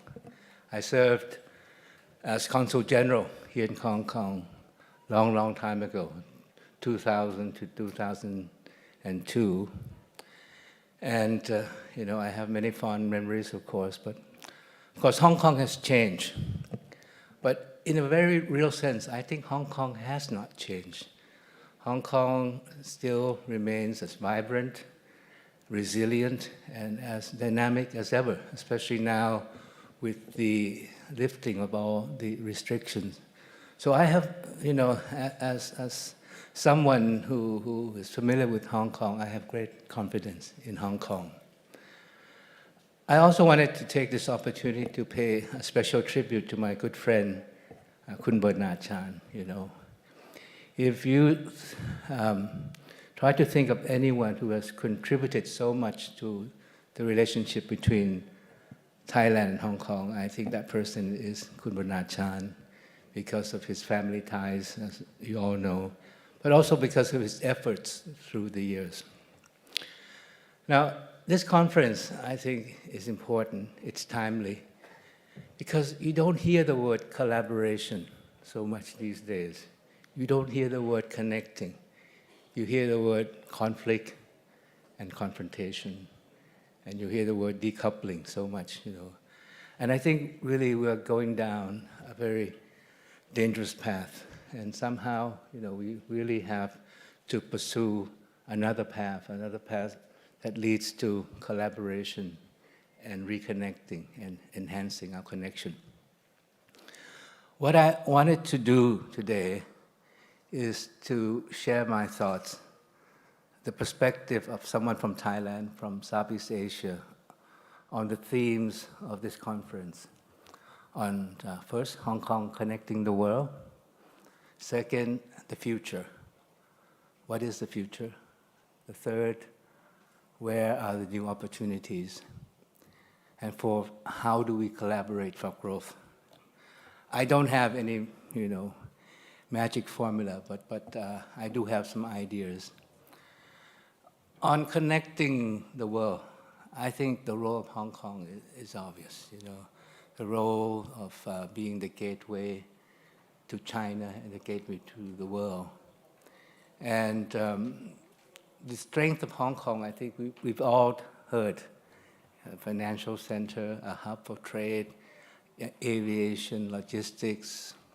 But to me, I think what makes Hong Kong stand out is that Hong Kong is not just a city in China.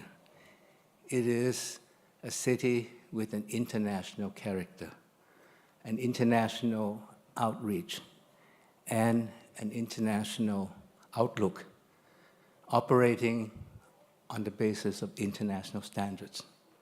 So I think that's what's important. Second, you have all these strengths, definitely, but I think the most important strength that Hong Kong has is the people of Hong Kong, the talents of the people of Hong Kong, the drive of the people of Hong Kong, and the dynamism of the people of Hong Kong, the can-do attitude. I think that's very important. And I am confident in the future of Hong Kong for another reason, because Hong Kong keeps evolving, keeps changing with the times. You are developing, you're reinforcing your core strength, but you're also developing new strengths. Now you're concentrating on developing innovation, technology. You're into the digital economy, into fintech, green finance, and you're developing homegrown talents while recruiting talent from abroad. And from my perspective of Southeast Asia, another strength of Hong Kong is that you are at the heart of the GBA, the Greater Bay Area. and you are actually the driving force. And if you look at the JBA, it is the highest growth area in China, and taken together, it's one of the largest economies in the region, if not in the world. So I have great confidence in Hong Kong playing the role of the connector. But then what about the future? The future. I think the future is in Asia. And I think Asia is the future. The world has gone through a very profound transformative change. That change is the shift in the global balance of power from the West to the East. And Asia has risen. Asia is rising. They talk about the Asian century. But I think we have to be careful also, because it's not preordained. You know, we have to be able to safeguard our peace in order to maintain our prosperity. But no doubt about it, China will lead the way. China will be the engine of growth in the region. I just came back from India. India will be the fastest growing economy in the region. And then, of course, you have Japan and the Republic of Korea. They will continue to contribute to the region's growth and dynamism. But my concern is the geopolitical challenge that we face. How are we going to face or navigate these challenges together? And I think this is something that we have to think seriously about. But of course, Asia is the future. But where are the new opportunities? I think, and not being biased towards my region, but I think Southeast Asia is where the action is. The 10 countries of the Association of Southeast Asian Nations. Kun Bernard told me that he's been working for so many years to get people to pay attention to ASEAN. But I think that attention is being paid now. When I was ambassador to France, even France talked about the rise of Asia. And in that context, they talk about China, of course, talk about India. Then they talk about the rise of ASEAN. So I think ASEAN is where the new opportunities are. Why? Because we are collectively, I don't know whether you know this, the 5th largest economy in the world. And by the year 2030, we will be the 4th largest economy in the world. And ASEAN is an economic community. That means that we are a single market. We're striving towards a single production base. The size of the market is 680 million people. 800 million people with rising middle class, rising standards of living, rising purchasing power, and rising needs for consumption. And our economies are not sitting still. We're in the process of restructuring, reforming. In Thailand, you know, we have to go towards more advanced technology. We have to go towards R&D. Otherwise, we will be where we are, stuck in the middle income trap, where we've been for about almost 20 years now. And so these developments, they represent investment opportunities, whether in industry, in finance, or infrastructure. Do you know how much infrastructure we need annually up to the year 2030? $1.7 trillion US. So this will have to come through investment. We have to mobilize financing, international financing. So I think this is a role that Hong Kong can play, and these are the new opportunities for Hong Kong. And I think the question here is, how do we collaborate to maintain growth? When we talk about collaboration, I think it's about enhanced partnership first. Second is about creating synergies together. Third is about thinking regionally. And the way to go is towards economic integration in our region, broader economic integration. We talk about free trade areas. We need more of them. This will increase the size of the pie for all. And a good example of economic integration, and that was mentioned in the opening remarks, is what we call the RCEP, the Regional Comprehensive Economic Partnership, comprising 15 countries. The 10 countries of ASEAN, plus China, Japan, the ROK, Australia, and New Zealand. India was very much involved in the negotiation, but decided to opt out at the end. And we hope India will be joining soon. But the RCEP represents 30% of the global GDP. So that's very important. And not only RCEP, we also have this high standard trade agreement, the CPTPP, the comprehensive, very long name, Comprehensive Progressive Trans-Pacific Partnership. And this comprises 11 countries on both sides of the Pacific Rim. And China is applying to join. I hope that can be completed soon. Even the UK is joining the bandwagon as well. So I think economic integration will create new opportunities for prosperity, for collaboration in the region. The point that I'd like to make, and this is a point that we think a lot about in Thailand, about growth. Growth. The saying that we have in Thailand is, leave no one behind. So growth for us is not just about growth rates. It shouldn't be. We have to think about the quality of growth. You know, whether it enhances the well-being of our people. We have to think about human security, human development along with growth. And so I think what we should strive towards is sustainable growth, growth that is equitable, growth that doesn't damage the environment, growth that leads to carbon neutrality, growth that achieves the so-called SDG. Because we have to, the goal is 2030. Right now, many countries are far behind from achieving the SDGs.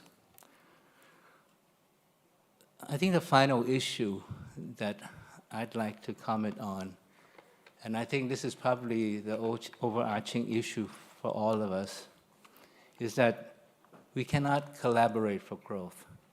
We cannot create new opportunities if we don't have a peaceful and stable global and regional order. And these days, you know, the world is becoming more fragmented, more divided. And the talk is that, you know, the world is being divided between friends and foe. And I don't think this is the way that we should go. And how do we navigate these challenges? So I think that we really have to think of ourselves as a community, trying to find common grounds, common cause, and a sense of community, as I said. And I think if we can do that, what we need to do is, as in the theme of this conference, we need to connect, we need to shape a common future together, we need to find new opportunities for collaboration, and most of all, we have to think in terms of our common peace and prosperity. So thank you very much for having me here. Thank you so much, His Excellency. Thank you. Indeed, pointing us in the direction of where the economic growth is, and to remind us that division does not promote growth and prosperity, but collaboration does. Thank you so much.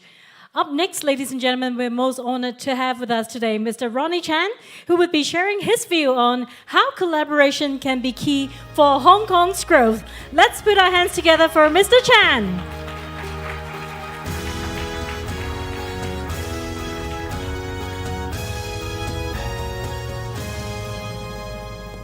Thank you, Bernard. Great for the invitation. Frankly, I'm very, very surprised that I was invited because I'm an outsider. I'm never an insider by choice. I never like to be on the inside, and I've never been. And I can see a lot of insiders here. I said, why not Vincent Low? Why not Moses Chang? Why not Alan Zeman? Why not Elsie Leung? Why me? I am truly baffled. Just to show you how much of an outsider, I've never met Madame Lu Xinling. Well, I've met her, but nothing more than shake her hand and said, my name is Ronnie Chan, because she probably doesn't know who I am. And the only time I have anything to say to her is right now, but she left already. I wanted to tell her that I think she'll look a lot nicer, smarter, and prettier than the photograph that was shown of her there. And if I had said that to her, that would have been the first sentence I've ever spoken to her. So I have no idea why I'm invited here, Bernard. I think your staff went cuckoo. But whatever it is, when called upon, I have no choice. I serve on the board of our Hong Kong Foundation. And so let me just present a few thoughts as a Hong Konger. I'm the first at least, non-Hong Kong government official speaking here today. And so there will be more. Lawrence, you'll be next. But so I represent in some way the average man on the street in Hong Kong. Over the last 20-some years, I've been repeatedly thinking one problem, one issue, one question, and that is, what is one country, two system? Does it work? Can it work? And how does it work? And that question has troubled me for many years, especially since 2014, when we had the streets, the yellow umbrella, and then later 2019 with the black coats, the riots. And I came to the conclusion that every one of us back in 1997 had our own imagination of what one country, two system may be. But since mankind has hardly ever seen it, nobody really knows what it ought to be like and what it can be like. And so it is a new thing to all of us according to each of our different imaginations. Moreover, one country, two system, just like any other human system of government, must evolve over time. They cannot be static. And so whatever your imagination was 27 years ago in 1997, 26 years ago, maybe times have changed. That necessitates your review of your construct, your mental construct of what the one country, two system is. So if we were to see one country system evolving, we should not be surprised. It is a natural course of happenings, not to mention that whatever you imagine or I imagine it to be is nothing more than what you imagine and what I imagine. And so I'm glad that, in a sense, Hong Kong has been evolving in this regard. Now, obviously, there are a lot of happenings in the last 26 years that necessitated a lot of changes. And so let me first examine what have changed. If we don't know what have changed, we don't know what needs to be changed today in order to tailor to a changing world that is around us. I say there are three areas of changes. First, Hong Kong has changed. Number two, our relationship with the motherland, mainland China, has changed. And number three, and perhaps the most significantly, the world around us have changed. Hong Kong, how Hong Kong has changed? Well, we never had NSL, the National Security Law. Do you support the NSL? I have no choice but to support the NSL. I don't want the riot that was there in 2019 that was so violent. I grew up here in this town. I've never been feared on the streets of Hong Kong like in 2019, as I drove home one day, my driver refused to let me drive home. One day I snuck out and drove home, and I regretted it. So national security law is a necessity, that's all. And by the way, the Hong Kong police were so restrained. I'm so proud of them. But whatever it is, what is on the street is what is on the street. And with that, there's no choice but to have NSL. And so be it. But once you have it, Hong Kong has changed. And changed forever. You cannot turn the clock back. And the change, I only regret that we had gotten to ourselves to a position we had no choice but after NSL. That is a nuclear option. You can only use it once, and you can never use it and say that you have never used it. And so I regret that we have gotten to a point where we had to use it, but once we got to the point, we have no choice but to use it, and so be it. I'm a business guy. I'm pragmatic. I need to do business. I need to do what it takes to survive as a business enterprise.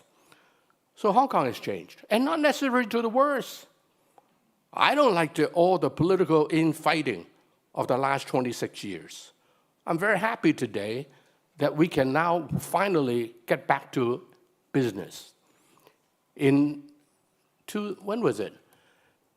2002, during the Bill Clinton and George H.W. Bush US presidential election, Clinton said something very famous. He said, "Is the economy stupid?" And people try to analyze Hong Kong and give it all kinds of explanation. I said, "It's politics, stupid." It's as simple as that. And the NSL will enable us to return to the economy. For that, I'm grateful. The second thing is that Hong Kong's relationship with the mainland of necessity has also changed. Remember the then President Jiang Zemin says? He said, "Let Hong Kong be Hong Kong, let mainland be mainland. 河水不犯井水. Let's just not invade on each other's territory." Hong Kong tried. Some people in Hong Kong, unfortunately, try that, and it cannot end well. And that's dragged the rest of us into the pit. So the relationship of Hong Kong and the mainland will have to change as well. But I, for one, do not believe for a moment that it is cast in stone what that relationship ought to be moving forward. I don't believe that Beijing wanted it to be set in stone either. As long as we respect the bottom lines, 底线, then the rest is okay. And so it is up to we, Hong Kong people, up to us, to define partly what that relationship is and work with Beijing to find out what that relationship ought to be.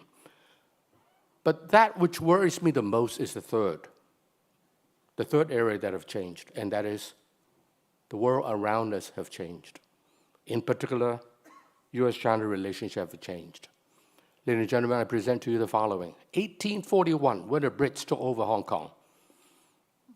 Hong Kong has, ever since that time until 2020, part of the international community.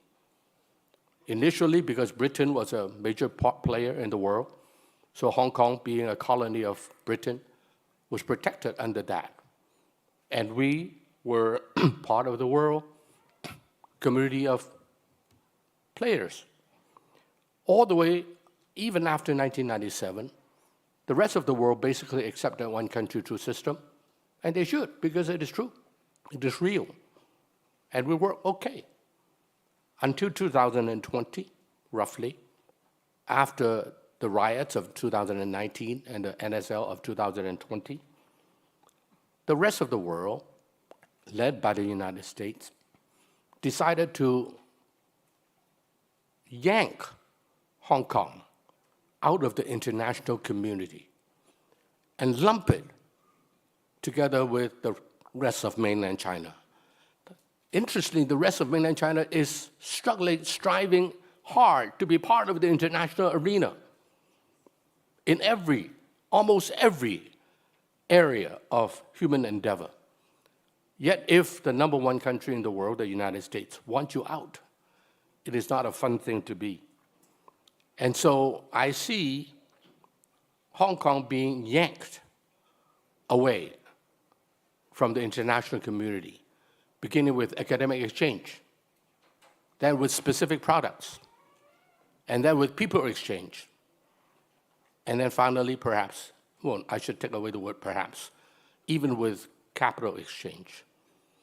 And so in those 4 areas, Hong Kong will come under increasing pressure from the international arena. It will do well for Hong Kong to recognize the time and preserve ourselves, protect ourselves accordingly. We can only rely on 2 things. Number one, when some people hurt Hong Kong, it may end up hurting themselves even more. But no one can prevent a nation from hurting others by hurting themselves even more. And it is known to have done that over and over again. When the Russian US dollar accounts are frozen, who get hurt the most? I came to the conclusion the one who gets hurt the most, and many people increasingly agree with me, is the US dollar.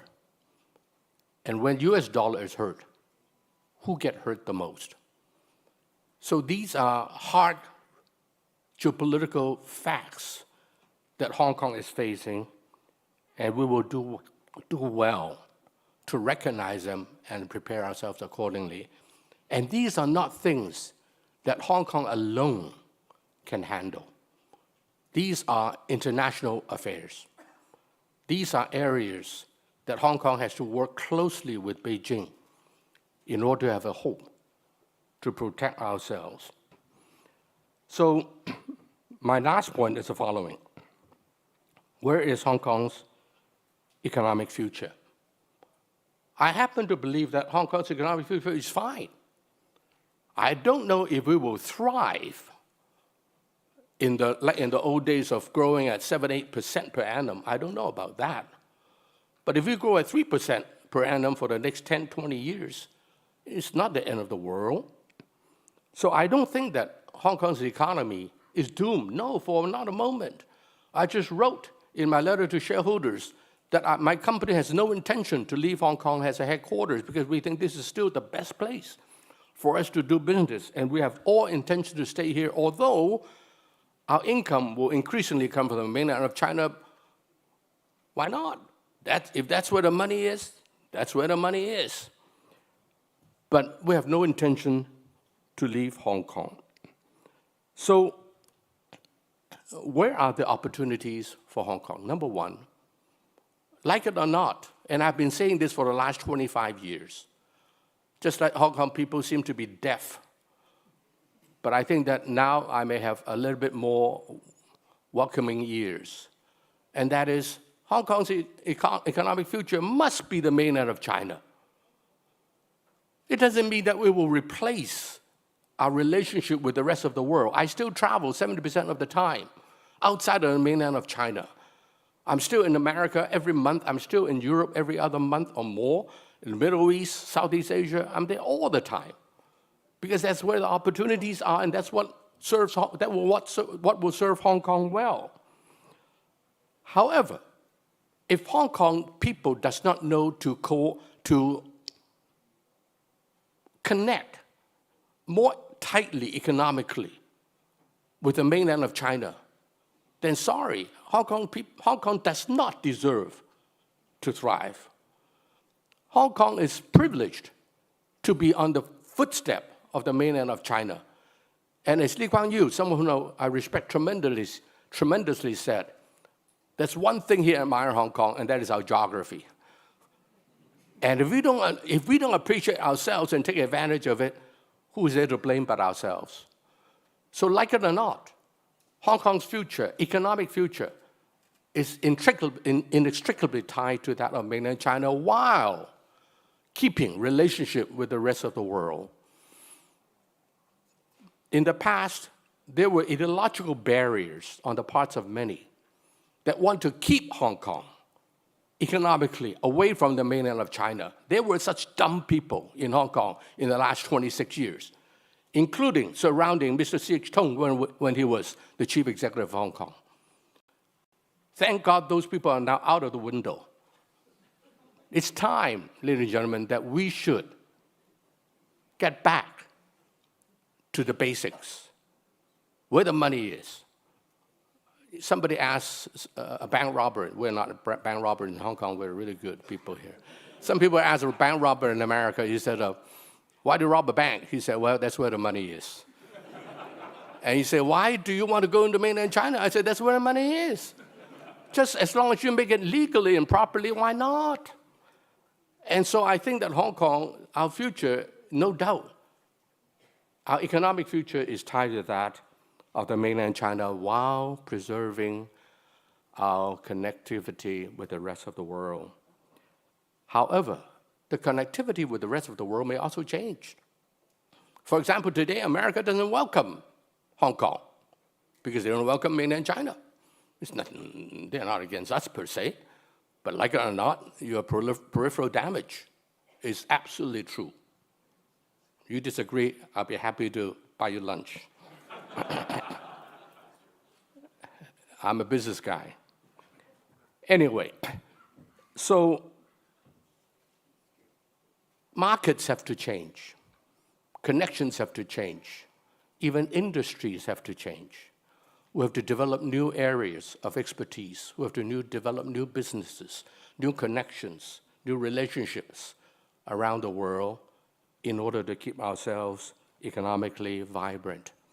The second area, of course, is technology.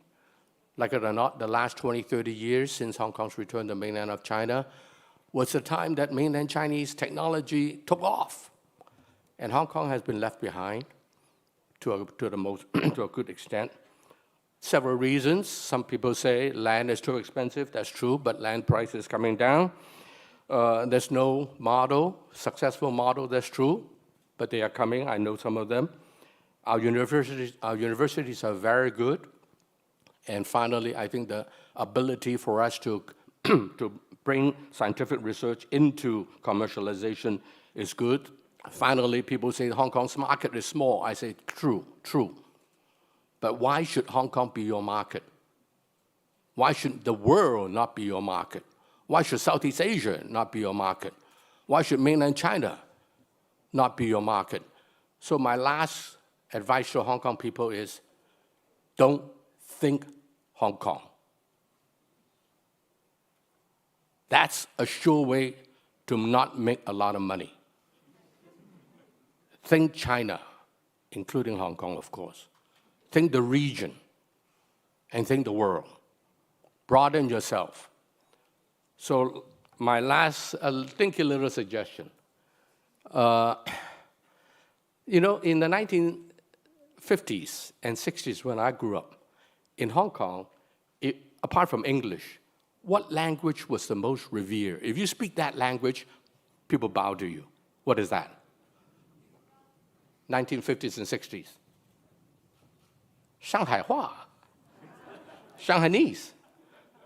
20 years later, in the 1970s, they were replaced by the Cantonese because their children all speak Cantonese, right? But in the 1990s, I began to hear Putonghua, first in Taiwan and in South Geiwan or somewhere.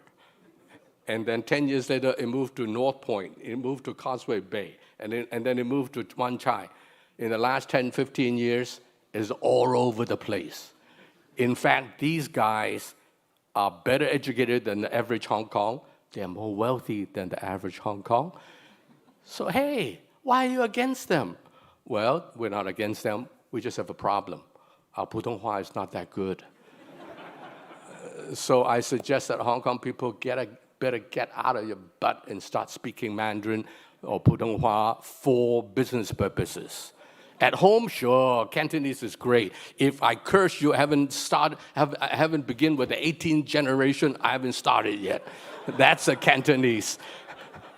But leave it to the home for business, for academia, for schooling.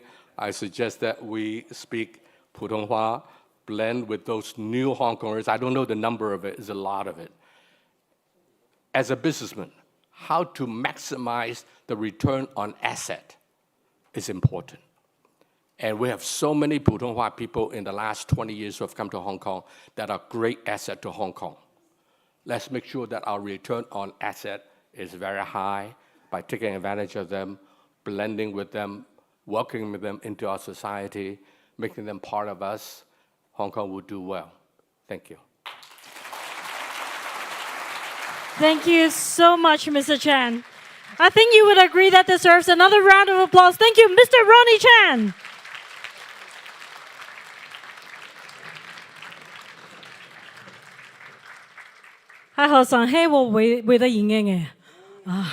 My mom's Shanghainese. All right, ladies and gentlemen, we have heard from 3 distinguished speakers. First off, beginning from the academia, from an academic perspective, how the proliferation of focus and commitment in academics in this region would benefit Hong Kong. And then from His Excellency on the concept of furthering collaboration, as well as the importance of having Hong Kong connecting with other regions. And of course, from Mr. Ronnie Chan just now, who highlighted the different changes that we observe here in Hong Kong, and for us to be well aware of the fact that Hong Kong is based, but we need to look beyond the market of Hong Kong for benefiting our economic investments. So I think that was a great start for the forum discussions. And up next, we have our next panel discussion titled Integrity and Innovation, How Hong Kong's New Strengths as an International Financial Center Will Pan Out. Well, I think you would agree with me that innovation has been at the forefront of different types of industries. And in particular, with the finance industry, it has become a buzzword. Different financial products, the latest fintech, etc. However, with the technology advancement, there is also associated risks, so occupied also with a lot of international spotlight. So as an international financial hub, how does Hong Kong ride the undercurrent of both the technological advancement as well as the potential risks that we're about to face, and ensure that our regulatory system is solid and strong to foster creative industries operating in this region? Up next, we will be inviting on stage soon enough 6 eminent speakers to discuss the topic. So please join me in welcoming our speakers on stage, and they include Mr. Joseph Chan, Under Secretary for Financial Services of the Treasury. Welcome. Thank you for joining us. Mr. Lawrence Lee. Welcome, Mr. Lee.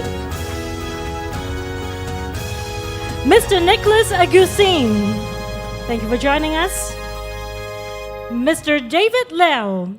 Welcome. Thank you for joining us. And Ms. Angel Ng, our speakers for the session.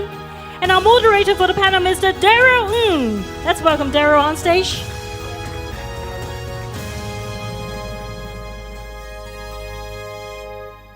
All right, ladies and gentlemen on stage, please be seated. And Mr. Ng, the stage is all yours. Thank you so much. Ladies and gentlemen, good afternoon. So, let me see. Everyone is here. Joseph, Lawrence, Good Joe, David, Angel.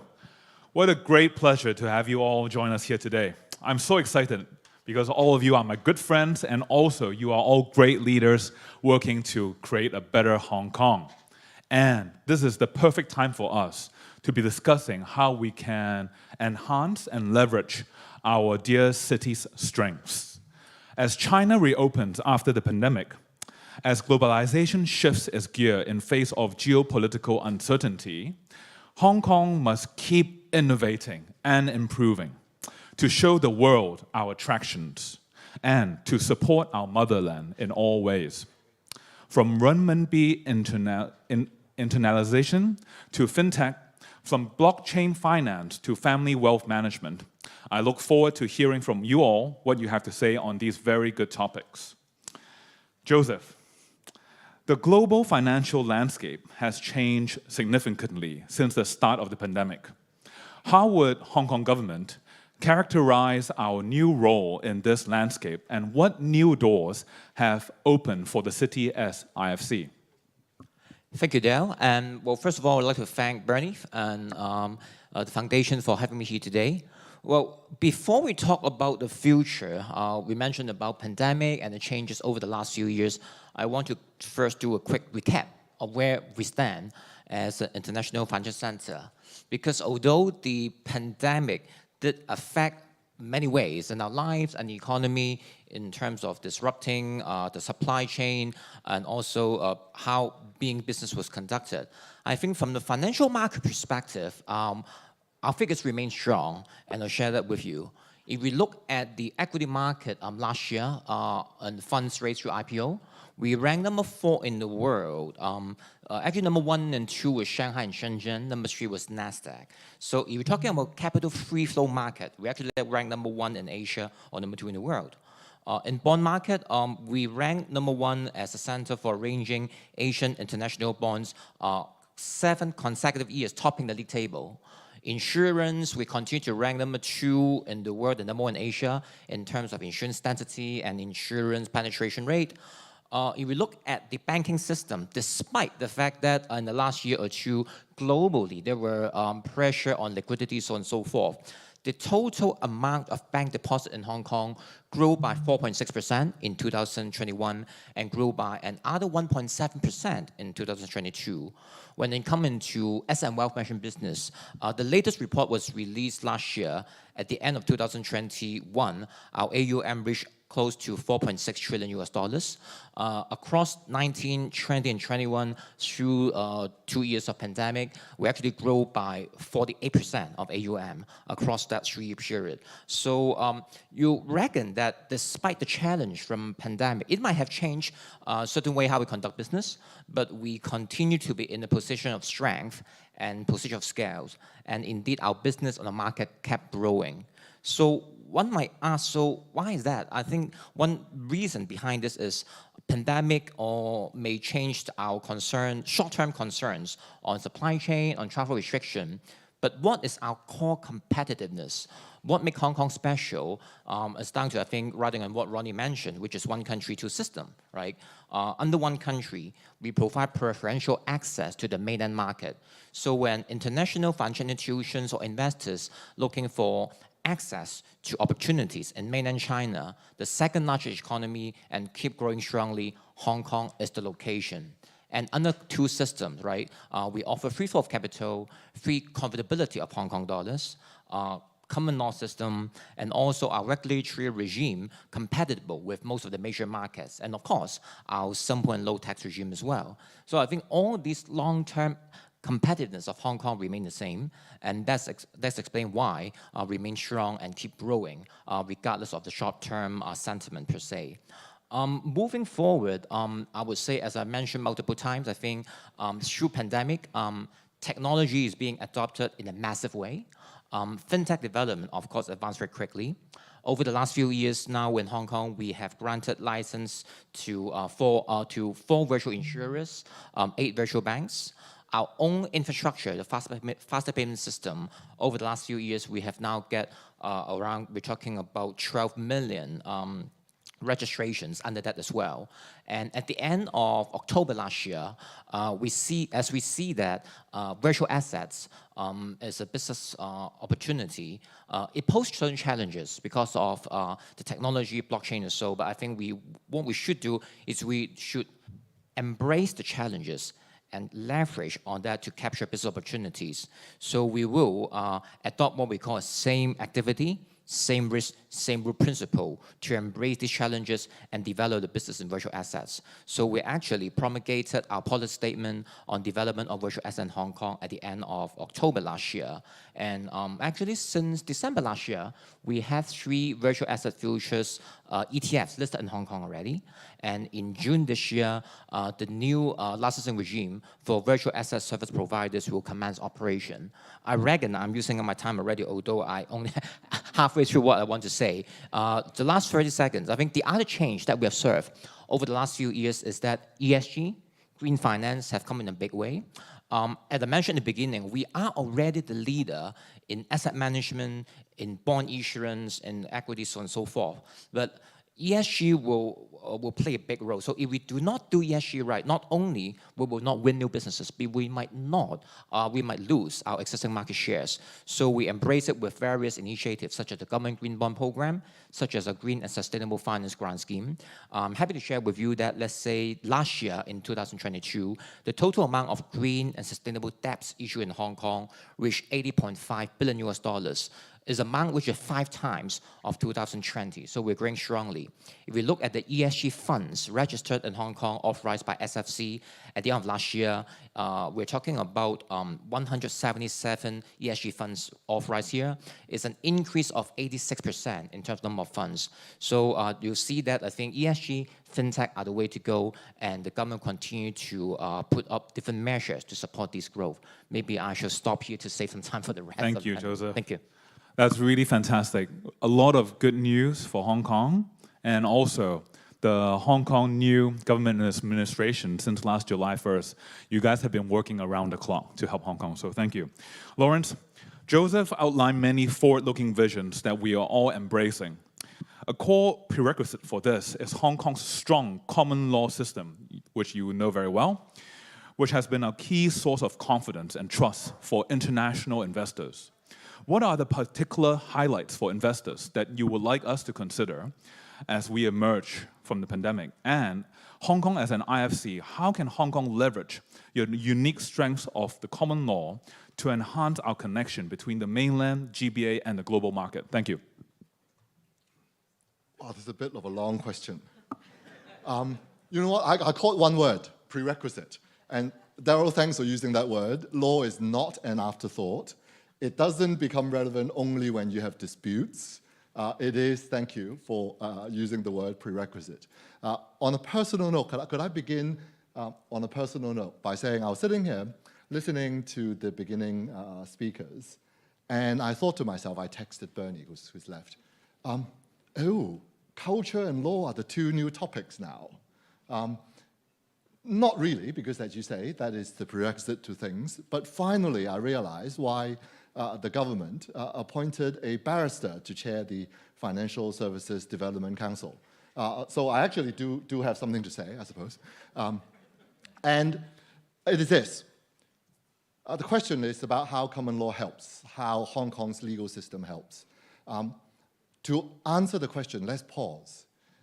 When we think about finance and law, we tend to think about securities law, we think about regulation. I know Gu Chou thinks about that a lot, sometimes in positive ways, sometimes not. Interesting relationship between exchange and regulator, where the law comes in to help too. But actually, if you are talking about Hong Kong as an international financial center, or any place as a place to do business, law is relevant to you not just because, and frankly, mostly not because of regulation. It's because it affects you. It affects the banker. And I was sitting there thinking, oh, how am I going to illustrate this? And it occurred to me, I actually do quite a bit of employment cases for financial professionals. I sit on the International Court of Qatar in Doha, and that court has jurisdiction over essentially 4 things: regulatory things, contractual things where they opt for the international court, 3, prudential things, so if it has to do with prudential capital, and 4, which account for a large part of the regulatory tribunals and international courts' work, is employment. And it's because if you want international financial professionals to come work in Hong Kong, they want to operate not just for their professional business, but at a personal level in an environment that they're comfortable with. Their employment is governed by rules they are familiar with. Their property is governed by rules they're familiar with. So people, if you choose to buy a house, if you choose to rent, hopefully a palatial flat, that costs a little bit of money, you want to make sure that all those rights and obligations are familiar to you. And so common law actually comes in many, many ways. I also went to the source of this new hype about common law in Hong Kong, and that comes from the presidency's speech on July 1st last year. I finally got around to reading the full text, I must confess. I mostly relied on press release, but today I went to the full text, and I realized it actually mentions common law twice. First, it mentioned common law as part of Hong Kong's success in one country, two system, and part of the achievements that we have made in the last 25 years, that common law has continued to thrive. So that's looking back. And it mentions common law again, looking forward, as how it will contribute, how it is an essential part of Hong Kong's unique advantage. And I was sitting there thinking, well, it's rare for common law to be mentioned by a national leader. Most national leaders of whatever country tends to pay lip service, and they say rule of law, independence of judiciary, so on and so forth. And so it is an example of a national leader talking about the content of the law, which is rare in itself. And two, if one actually pause and think, you know what, common law is a essentially British in roots thing, all right? It has grown to be a much more international enterprise, but it is British in roots, English in roots, actually, not even British in roots. And for a Chinese national leader to recognize the value of this, it's truly embracing that, you know what, whatever thing comes out of the English tradition, the American tradition, the Chinese tradition, East or West, if it is good for embracing cooperation, it is good for international development, it is something that China will not hesitate to embrace. And I think that has a higher message, that not only is it practically valuable to Hong Kong as an international financial center, but that also, it shows how at a macro level, this is the kind of thinking that is underpinning the success of anything East-West related, which is you can't ask whether this is East or West as your most important question. You have to ask whether this actually helps the relationship as your question. And to that, I say common law is very, very much helpful to Hong Kong as an international financial center. It is helpful to Hong Kong. It is helpful to the international players in Hong Kong. Thank you, Lawrence. Good show. As our main engine of Hong Kong's status as IFC, the Hong Kong EX that you lead aims to distinguish itself as a leading listing global platform. So HKEX has launched numerous initiatives, and most recently, a new set of listing rules. How effective do you think these new rules that you introduce will be attracting more Chinese, more overseas, more international companies to list in Hong Kong? Well, thank you, Darrell.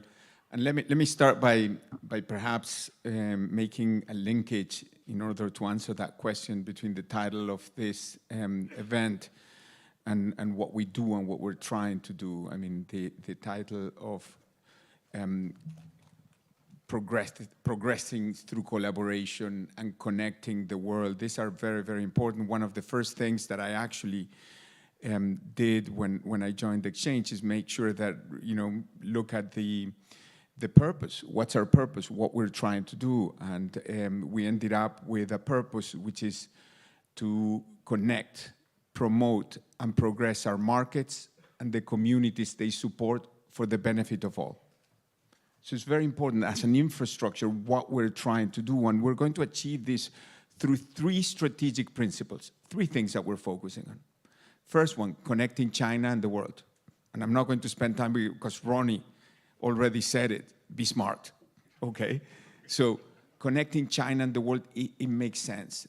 We have a very unique advantage of being the most Chinese city outside of the mainland and the most international city of China. This is very, very unique. Second one, connecting capital with opportunities. We need to find those linkages of how the financial world can actually help the development of our societies. This is very, very important. Make a link between finance and the real economy. And we spend a lot of time thinking about that. And I'll come back to the listing, which is precisely where this ties, very well. And the third one that we have is connecting today with tomorrow, and that has a lot of implications, not only from the fact that most of the world is moving towards East. In just like 10 years, around 50% of the world GDP will come from Asia. So it makes sense to think about the future and how do we connect today with tomorrow, but also all the technological changes that are happening in our world and the importance of technology and how do we take advantage of that and how do we leverage all these changes in the industry. Now, with respect to listing, in 2018, we made some fundamental changes to our listing rules. And 3 things that were changed in particular. One, we made it easier for new economy companies to list. Many new economy companies had weighted voting rights, and it was very, very difficult to access the Hong Kong market because those economies were reliant on some innovators, some founders that were critical to the success of the companies, and they preferred to have, weighted voting rights. So that change was implemented together with also the possibility of attracting some companies that decided to list in the US, and since they didn't have that possibility, and so providing an easy way for companies to come back to Hong Kong. That was extremely successful. Since then, about $1 trillion Hong Kong dollars was raised through 265 new economy companies that decided to come back to Hong Kong or to list in Hong Kong or to choose Hong Kong. Another one was the decision to change a regime to allow Hong Kong to develop as a biotech fundraising hub. Once again, that was extremely successful. 112 companies since 2018 have actually chosen to raise money in Hong Kong. Many of these companies don't even have revenues. These are pre-revenue companies, and they raised over 250 billion Hong Kong dollars. So imagine all that capital being put to work to actually generate, new discoveries, new medicines that are very important for the healthcare industry. And then we have to continue thinking. And we're now focusing on some important areas. And I'll mention just 2 of them, given that they are very much in the news lately. One of them is the new chapter that we have developed. It's called Chapter 18C, to take into account the companies of tomorrow. These are companies in artificial intelligence, companies that will try to develop new technologies to capture carbon, for example. Companies in advanced computing, food technology. Some of those companies don't have revenues, and they wouldn't make it to our main board listing requirements. But with these new rules, essentially, if you have the right investment in R&D, if you have the right capital partners, then you would qualify. So that new chapter has generated a lot of attention. The other thing that is also important in the idea of connecting with the world, and this is incredibly important. Typically, many people think of, Hong Kong is just like a way of capturing international money to actually put it to work for Chinese companies. Actually, what has been done in the last year is something quite the opposite. It's allowing international companies to come and list in Hong Kong and take advantage for the first time of that pool of capital from the mainland that will now be able to participate in investment opportunities internationally. Now, there are some requirements that need to be followed, but the reality is the opportunity for southbound investors from the mainland through Stock Connect to participate in companies that are listed in Hong Kong that qualify for Stock Connect. It's just like so important, because that narrative of Hong Kong is just to finance Chinese companies and use international capital. It's not really like that.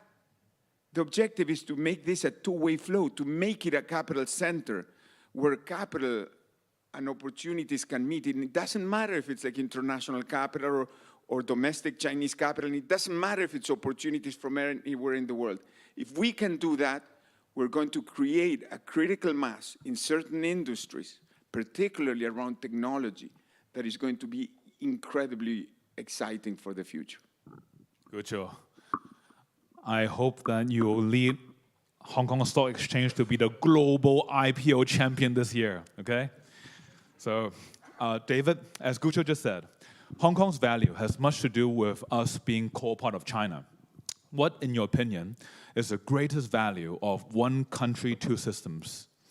And as Hong Kong and China emerges from the pandemic and seeks to re-engage with the world, what advice would you give all of us friends here who are seeking to tell the story of one country, two systems on the international stage? Thank you.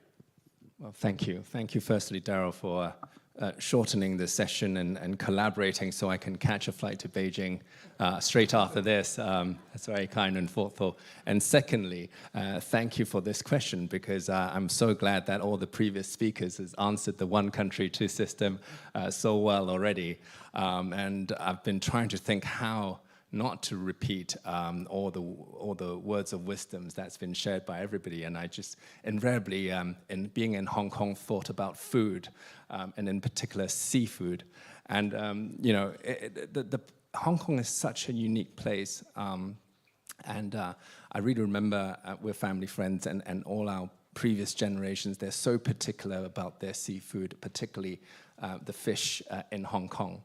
They will never be caught dead having the fish from a tank, or even from the clear waters of Philippines or Taiwan or elsewhere. They will always pull out the rod and the string for those who are discerning to catch a fish from the Hong Kong waters. Why? Because it's the unique ecosystem of the fresh water coming, well, reasonably fresh water coming out from Pearl River Delta, as well as the sea waters where it's mixed. It's where the food comes in, and it's got this specific texture. And this is exactly the uniqueness of Hong Kong people that people talk about. It really is, it really is special.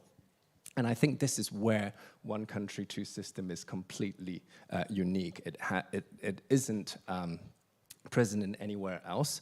There are people that misconstrued and look at with some lack of confidence. But I think this is what exactly makes it thrive. And I think, Lawrence, primarily it is this two system. It is a common law system that frames the financial framework, that frames opportunities for companies in China to come to Hong Kong. It frames international investors to come to Hong Kong. It helps all the building blocks for the stock exchange and everything. And I think that's absolutely necessary to be kept. Now, I think when we look at what we need to speak about the two system and the threat of it is clearly the threat of not two systems. and so that's exactly what we need to protect ourselves with. I think that sometimes when we look at, and so much work and efforts has been done just in the financial industries on connects in the stock exchange between banks of Angel and ourselves, it's very easy to be tempted to the path of least resistance, but it's critically important to hold the legal integrity of Hong Kong and to really hold this separate system. I think the key word to take away is we're trying to drive unity and not uniformity. It's very easy for Hong Kong to have a big pipe of renminbi, a big pipe of capital, and become just another city of Hong Kong. But that's where we have to sort of valiantly defend and continue to speak the unique system here, continue to court the international investors, international companies that comes here. Gucho, ourselves, everybody has been to the Middle East this year multiple times, bringing the companies here. This is the new phase. We already had, speaking a little bit about capital, we are already, as Gucho mentioned, has phenomenal build on the connects to bring investors to Hong Kong, into the Hong Kong market, both fixed income and equity, as well as going in through the Q fee. This is almost a 20-year anniversary now. There are much more to do in terms of now bringing companies apart from Chinese companies. Here we have a rather heavy-loaded Chinese skew for good reasons. I mean, I think around 80% of market cap and turnovers are really Chinese-related companies and H-shares, red chips, and Chinese private companies. There's a lot more room to bring Hong Kong as a truly one of the top 3 financial centers, to let them to raise capital, etc. here. This is where renminbi internationalization is phenomenally important. Ronnie spoke about whether there is a risk of the geopolitical tension, there is a risk of the dollar landscape that Hong Kong serves so well as a peg currency. Renminbi internationalization will be a critical piece of the equation. And I think we ran through, again, pretty much about 20 years of that journey. It's quite tricky to trade sometimes when you run for a decade of a currency movement that's largely appreciating and have a high interest rate environment. It would drive one-sided behavior on that. 2016 changed that as renminbi first depreciated after the movement in 2005. We now have a new paradigm as well. We now have renminbi now as the first time primarily a funding currency for global assets, because the interest rate cycle has and the nature of renminbi and dollar has shifted. So it's actually quite unique, because this is a moment where trade and investment and capital of people can really use renminbi as a funding currency and a financing currency, where China and Hong Kong can be the export and creator of that renminbi currency. So I think this is also a critical time to really get to that mass. Whether it's 800 billion or a trillion outstanding deposit, they are really a fraction of a starting point. We know it's a fraction of a starting point because we know renminbi, whether it's FX turnover or trade settlement, etc., they're only 3 or 4%.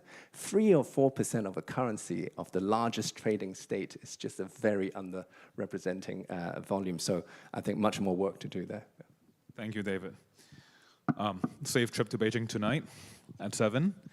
Angel, in 2022, Citigroup recognized and named Hong Kong as one of the 4 global wealth hubs, including London, Singapore, and UAE, and recentered its focus towards wealth management, which you lead at Citi. What factors have made Hong Kong a primary global wealth hub relative to other cities? And how is Hong Kong well suited for the development of new products, particularly in wealth management? Thank you. Thank you, Daryl. And you put me in a very difficult position, because I'm the last one and I got 1 minute and 13 seconds to answer the question. And it's a very difficult act to follow after David when he used the analogy of freshwater fish catching, seafood, for talking about renminbi internationalization. So first and foremost, your first sentence is correct, okay? We are doubling down in investing in wealth management in this part of the world. And there are several key reasons for that, and I just want to cite several facts, to support that. First and foremost, everybody talks about the rise of the Asian middle class, and it is very true. The Asian middle class actually rise a lot, right? From 2 billion to 3.5 billion of middle class that is coming from Asia. And it constitutes about 65%, it will constitute 65% of the world middle class size. So that is where the money is. And I love money, I particularly love other people's money, managing them. So this is where, the business is. And secondly, millionaires, in the past 3 years, both China and India has doubled the size, the number of millionaires. And the third fact, very simple, billionaires. We have 950 billionaires in Asia, which is outnumbering all the rest of the region in the world, okay? So where the money is? Here, okay? So when we talk about wealth management, I don't think just about the banks. I think all of the company who wants to look for growth needs to double down in Asia for wealth management. Is Hong Kong well positioned for it? Yes. Okay, and the reason is very simple, because we are the gateway of China, period. And when we look into China, China gives us, number one, the market, okay? And when we look into the growth of wealth in China, it's at a compound rate of 15% annually. And if it is not the highest, it will be one of the highest growth rate in the world. And when we look into the West, many of the mature economy is at a low single digit. So we have the market, for us to serve, and we have the tool. We have the enabler, for us to serve this wealth management market. If you dissect, a little bit the nature of the wealth in China, there is like two groups of assets. One is physical asset, the other is financial asset. 70% of the wealth in China are under physical asset. That is real estate, property, and 30% are in the financial asset. And within the financial asset, 50% are in deposit and cash. So I think the need is very prevalent for wealth management for them because, we need to help doing the diversification of allocation. And even though, when you're homing into the rest of the 50% of the financial asset, most of it is equity and it's a single stock pick, right? So when you look at risk management, when you look at wealth growth, there is tremendous opportunity for us in Hong Kong to service the need. Do we have the enabler here? Definitely. We have the talent. We have the financial infrastructure. The banking industry, the financial industry is very well positioned, to service that. We talk about a lot of the Connect system. We recently have launched the Wealth Management Connect, which also, help us to serve the China market, the wealth management growth a lot better than before. So the long answer to your questions is definitely, Hong Kong is very well positioned. To end, my very quick comment, I think very importantly is not to be complacent. I think we also need to build and continues to build the enablers and the strength, of Hong Kong to be able to continue to serve this market. And I think three areas, we need to put extra focus on. One, the government has already, started very well on the new policy on family office. And I think that will help a lot because the family office needs is rising very fast, in this part of the world. Secondly is continue to invest in doubling down on financial technology.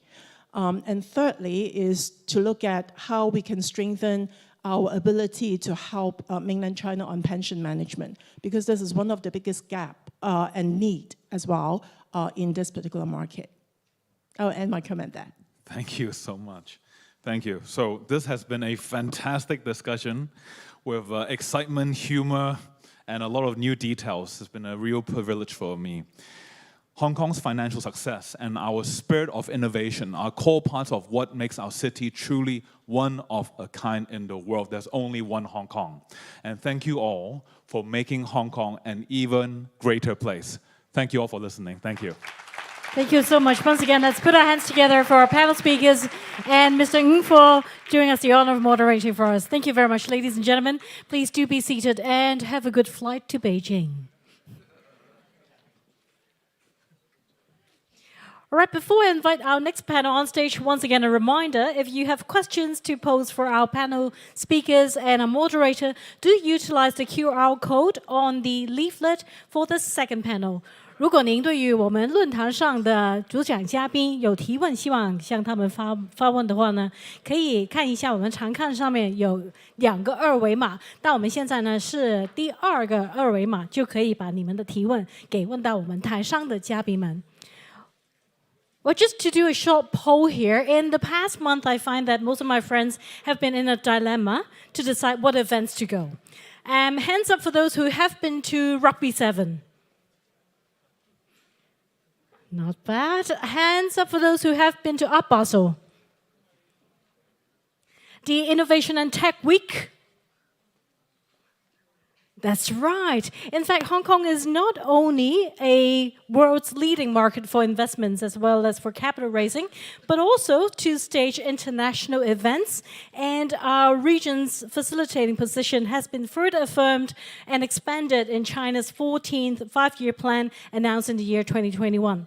So up next, we will be having 7 business and cultural leaders coming forward to the stage to share with us on how Hong Kong could construct a new platform for East meets West. Please join me in welcoming on stage His Excellency once again, Ambassador Sehasak Pugagel. Welcome once again. Thank you. And Mr. Ronnie Chan Thank you for joining us as a panelist. Mr. Bernard Chan, welcome. Mr. Guy Bradley, welcome. Mr. Kiyotaka Endo, welcome. Dr. Tricia Leahy, welcome. And our moderator for the session, our very own Dr. Jane Lee, welcome. So, Dr. Lee, over to you. Well, we have heard a lot about China's 14th five-year plan in the past few months. And obviously, we had a very significant role as an international financial center. But among the list, Hong Kong is also categorized as a center of East meets West International Cultural Center. And of course, we're also aviation center as well as a trade center. So we have multiple roles. This session, we would like to cover how Hong Kong East meets West to become and other aspects of international positions. And we are very pleased to have a very distinguished groups of panel with us, and I also invite Ambassador Sihasak as well as Ronnie to come on the stage again if in case we would like to have other questions for them. And in view of the very limited time in our overrun of the sessions, I also plan to shorten and finish it with 30 minutes to hopefully finish on time. And thank you very much for your continued patience with us. Well, first of all, Bernard, you were one of the very, very key persons in the past many years in the building up of our huge West Kowloon complex, cultural complex. And shortly before Hong Kong was normalized, you have already invited Kusama's exhibition to Hong Kong. I heard it was not easy to arrange. You also paid a very quick one-day visit to her to try to invite her to come to Hong Kong in person. What a great effort. And would you like to share with us how you look at the importance of Hong Kong as an international cultural center and your experience in developing the West Kowloon complex? Well, thank you, Jane. First of all, for those of you who have not followed the history of the West Kowloon Cultural District, this whole thing started 25 years ago. In fact, it was first announced in Mr. C.H. Tong's policy address in 1998.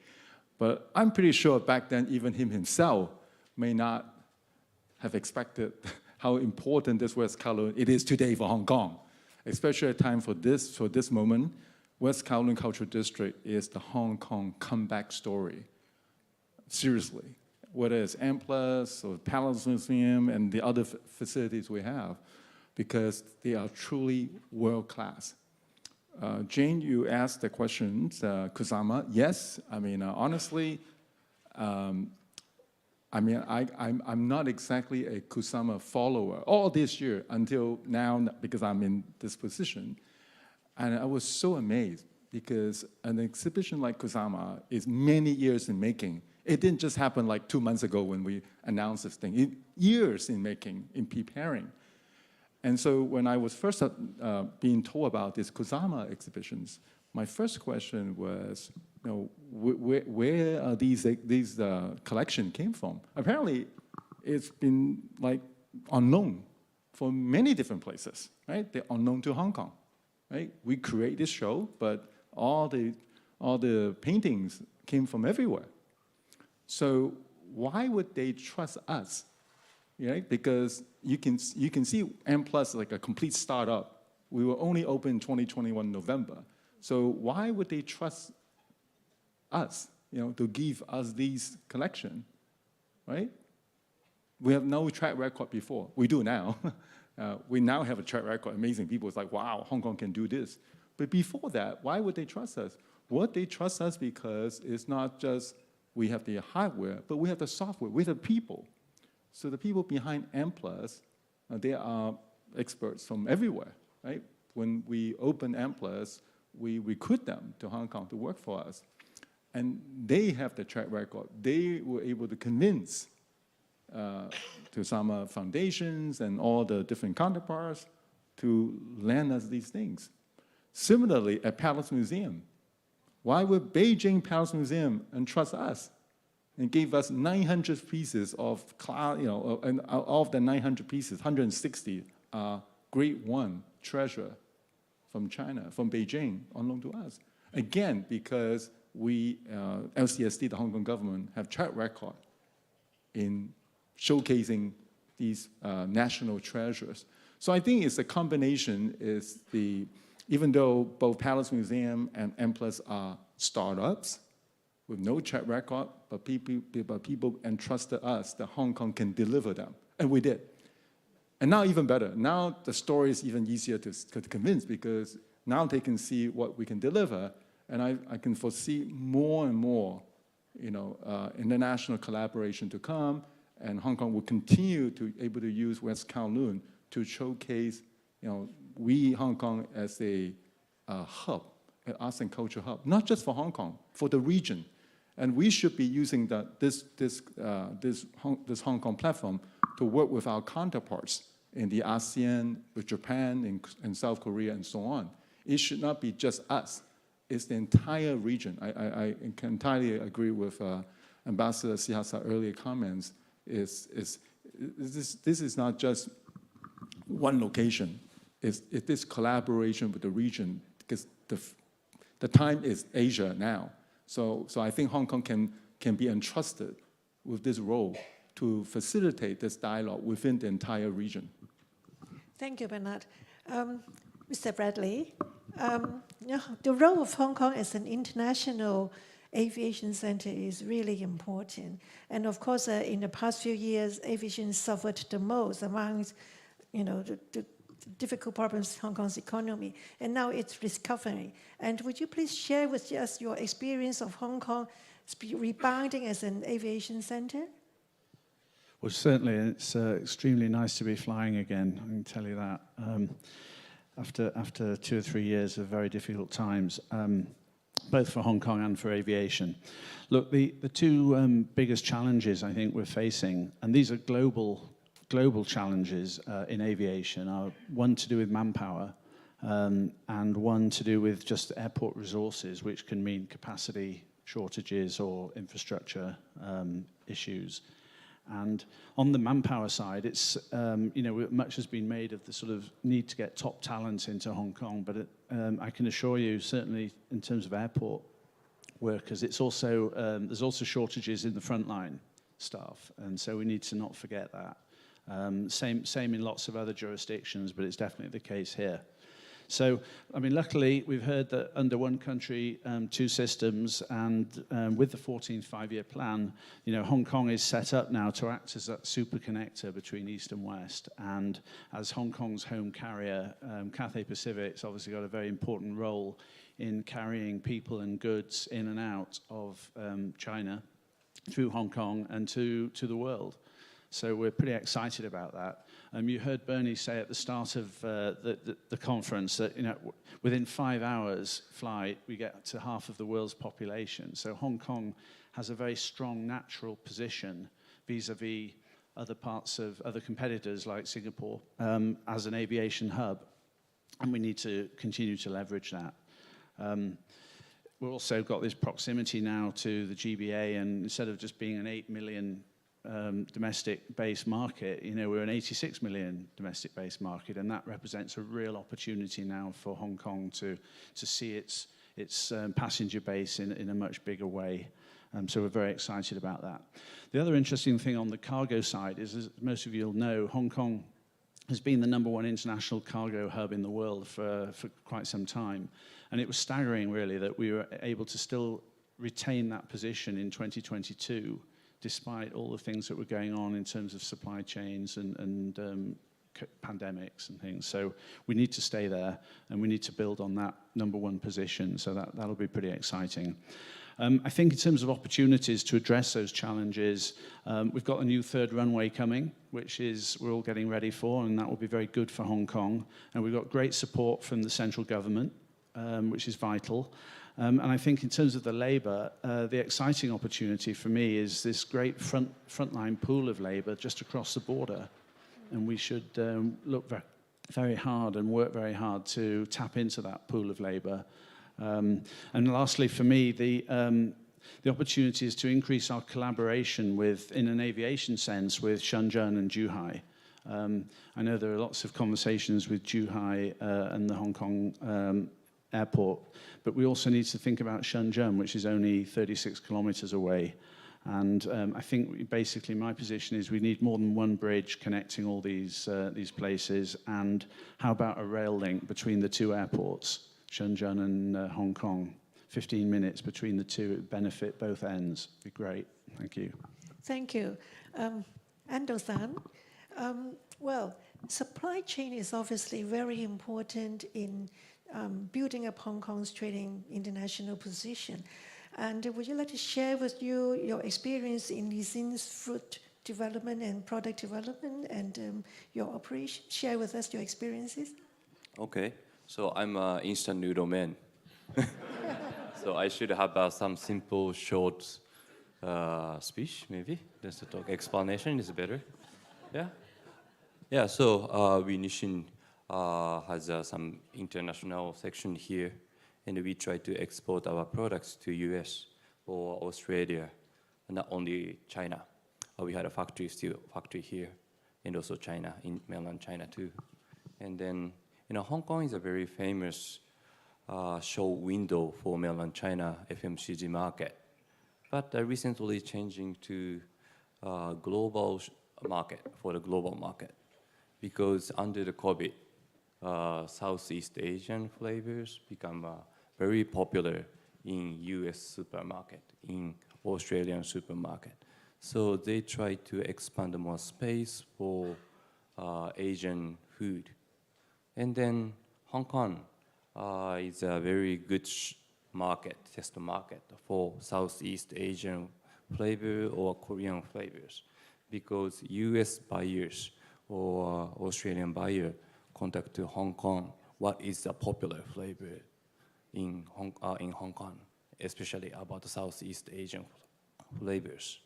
And then this is one of our additional function in Hong Kong. And the supply chain, supply side, Hong Kong is very close to Guangdong and also Fujian. So our factories, mainly GBA area, we had 9 factories, and then materials, and then logistics, everything very efficiency. And we had R&D here, so we can develop our new product here, and then PL to US, Australia, not only China.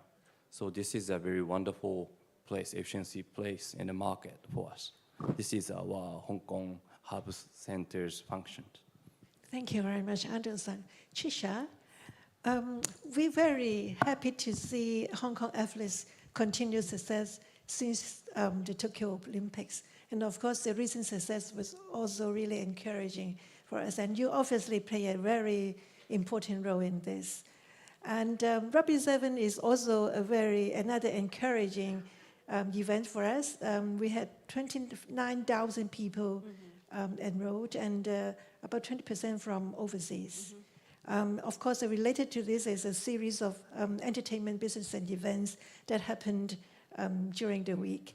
And would you like to share with us, in view of the development of Kai Tak's, sports complex, share with us your view on Hong Kong's and its potential to become an international sports center?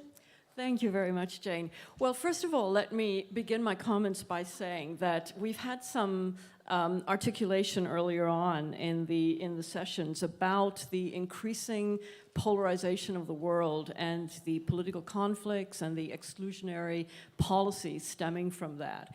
So the first thing that I want to say is, if you want an example of best practice, of fierce competition and excellent collaboration, look no further than sport. Everything we do, we cannot have a competition without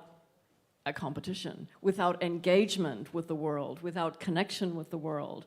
And the advantage of us in high-performance sport demonstrating the values of a balance between positive competition and collaboration, I feel is a very important lesson for all of us to learn, whether in our business or in our political communities. You mentioned the recent success of the athletes, and of course, the success of the athletes is not that recent. It's actually, they've been developing over the years to the point where they are now a very credible force on the world stage. And this comes back to what, Bernard, you were saying earlier. Do we have the profile to actually make a play to attract big events coming to Hong Kong? And the answer is that we do. Just to give you a little context for the performance of the athletes at the Tokyo Olympics, then I'll get to your Kai-Tak question, don't worry. In Tokyo, the athletes came back from the Olympics with 6 medals and 5 in the Paralympics. Now, over 200 regions and countries participate in the Olympics and have been doing so for the last 100 years. 75% of them have never won a gold medal. 60% of them have never won any medal whatsoever. So Hong Kong is part of a very small minority of players on the international world stage that can actually get out there and bring home medals and fiercely compete and will absolutely be determined to beat you down, but they will do so in the spirit of friendship, under the Olympic values of collaboration and friendship and mutual respect. So I think every time the athletes go out and represent Hong Kong, they are not just telling Hong Kong positive stories, they are performing Hong Kong positive stories. So I think together with sport and culture, this is the advantage that we have, is because we operate in a performative space where excellence is celebrated. And I think that once we catch on to or latch on to the momentum of what's going on right now in sport, we have a very positive direction that we can move in. Now, the Kai-Tak Sports Park is an amazing hardware infrastructure coming online in around 2024. And that's going to, I really believe, be a catalyst for changing how we can attract more and more major events like Rugby Sevens to come to Hong Kong. And in relation to Rugby Sevens, it was mentioned earlier that 16 men's teams and 12 women's teams came to Hong Kong. These were not any old 16 teams. They were the world's best 16 teams and the world's best women's 12 teams that came to Hong Kong. So this is the kind of attractiveness that we have, the ability to bring other places together and showcase and have a fantastic time while doing it. So I believe with the Kai-Tak Sports Park coming online, we're going to be even better positioned. Now, to take advantage of that momentum, we really all have to get on board or we're going to fall off the momentum. And I think that includes the government continuing its policy priority to continue to fund sport appropriately, also at the grassroots level, community level, and school level, as well as at the high-performance level. And also the business community get involved. This is a highly successful part of Hong Kong life. And you have a lot of benefits if you can get involved in sponsoring and supporting the events that are coming onto Hong Kong. And this, in turn, establishes Hong Kong as a very positive, dynamic, and unique place. It really helps our image. Now, the thing about image is that it's a two-way mirror. And I think it's equally important that we express the positive stories of Hong Kong, because these then get reflected back to us, and particularly to our young people, our future generations. They get an idea of themselves reflected back that, wow, Hong Kong is an absolutely super fantastic place. And I think that's the importance of the messaging. It's not just externally focused, but it's reflective back and internally focused. And sport has that power to move that development forward. And it's no coincidence that sport policy is a very important policy priority for many governments around the world, because everybody sees the dynamic and positive nature of sport to bring benefits. So this is not a soft power.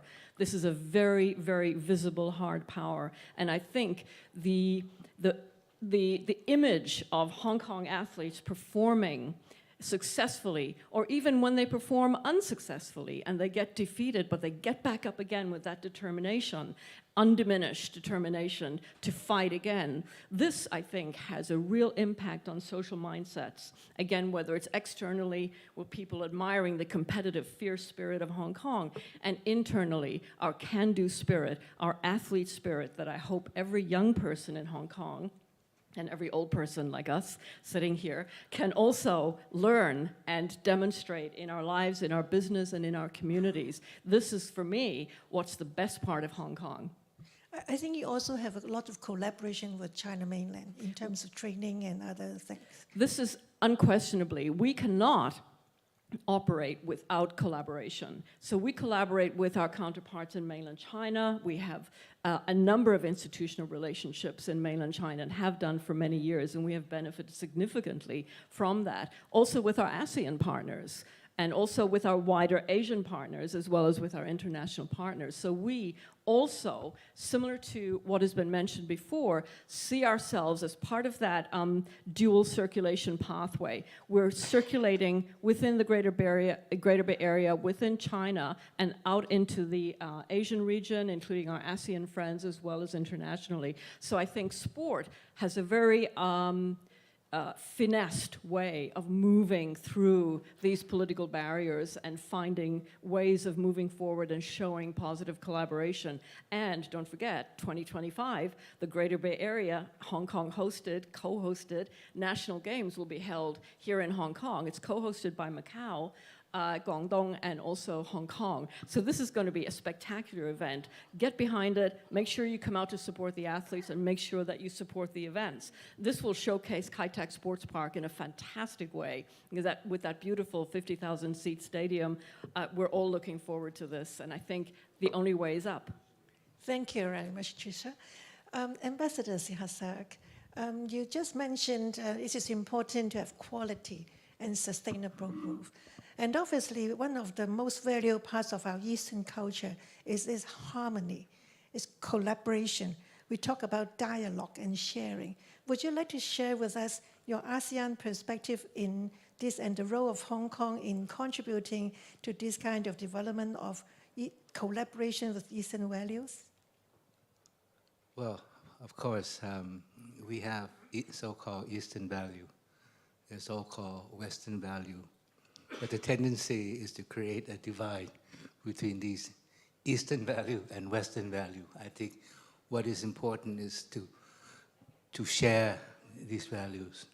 And I think what Kun Bernard is doing is very important, because these days, more and more, my concern is that, you try to divide the world between, as I mentioned, friends and foes, democracies and authoritarian regime. I don't think we can divide the world that way, because in the end, everything is indivisible. Indivisible in terms of peace, security, prosperity.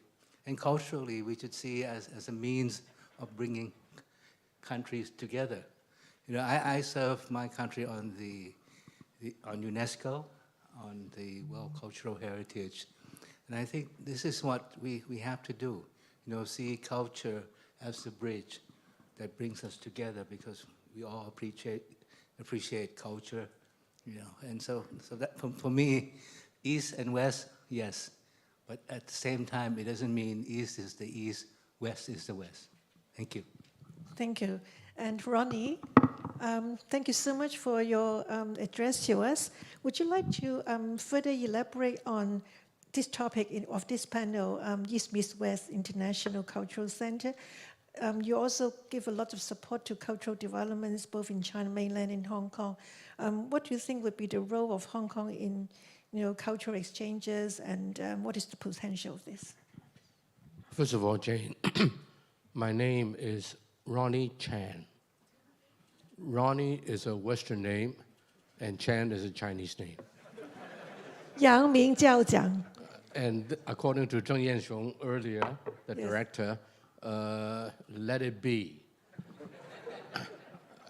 And a lot of people have thought of changing the names, but my father named me after an Australian Jew by the name of Ronnie. So I'm very happy to live with that name for the last 70-some years, and why not for the next 30? So I think that tells you a lot already in itself, that the Hong Kong people is perhaps, for historic reasons, very much of a cultural blending place. We move easily between the East and the West. And when I say East, I don't just mean Chinese.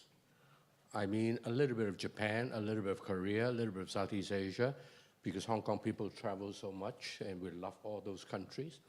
But of course, China being a big cultural factor in this part of the world, that to be able to move freely between the Chinese culture and the Western culture is really an advantage. And by the way, I go to India about 6-7 times a year too. And Hong Kong people will do well to get to know Indian culture as well. So I think that Hong Kong is privileged in a sense. We don't start at ground zero. We start at ground whatever, that we are really a step ahead of most people in terms of being culturally savvy and culturally adapt. I mean, then consider another thing. Bernard mentioned about the art institution and the museum that he and the Hong Kong government have built. I think that's fantastic. But also consider what I'm going to say next. Hong Kong has more private gallery probably than any other country, any other city in the rest of Asia. The only exception perhaps is Japan, but Japan is very big and very Japan-centric, whereas Hong Kong is really all over the place. You have the best of the Chinese, you have the best of the West. And I was hosting an event where a top executive of an auction house in Hong Kong spoke. And he said to me, he said, in answer to my question, he said, there's only 3 auction centers in the world, and that is London, New York, and Hong Kong. And the reason is because historically, we have all the expertise right here.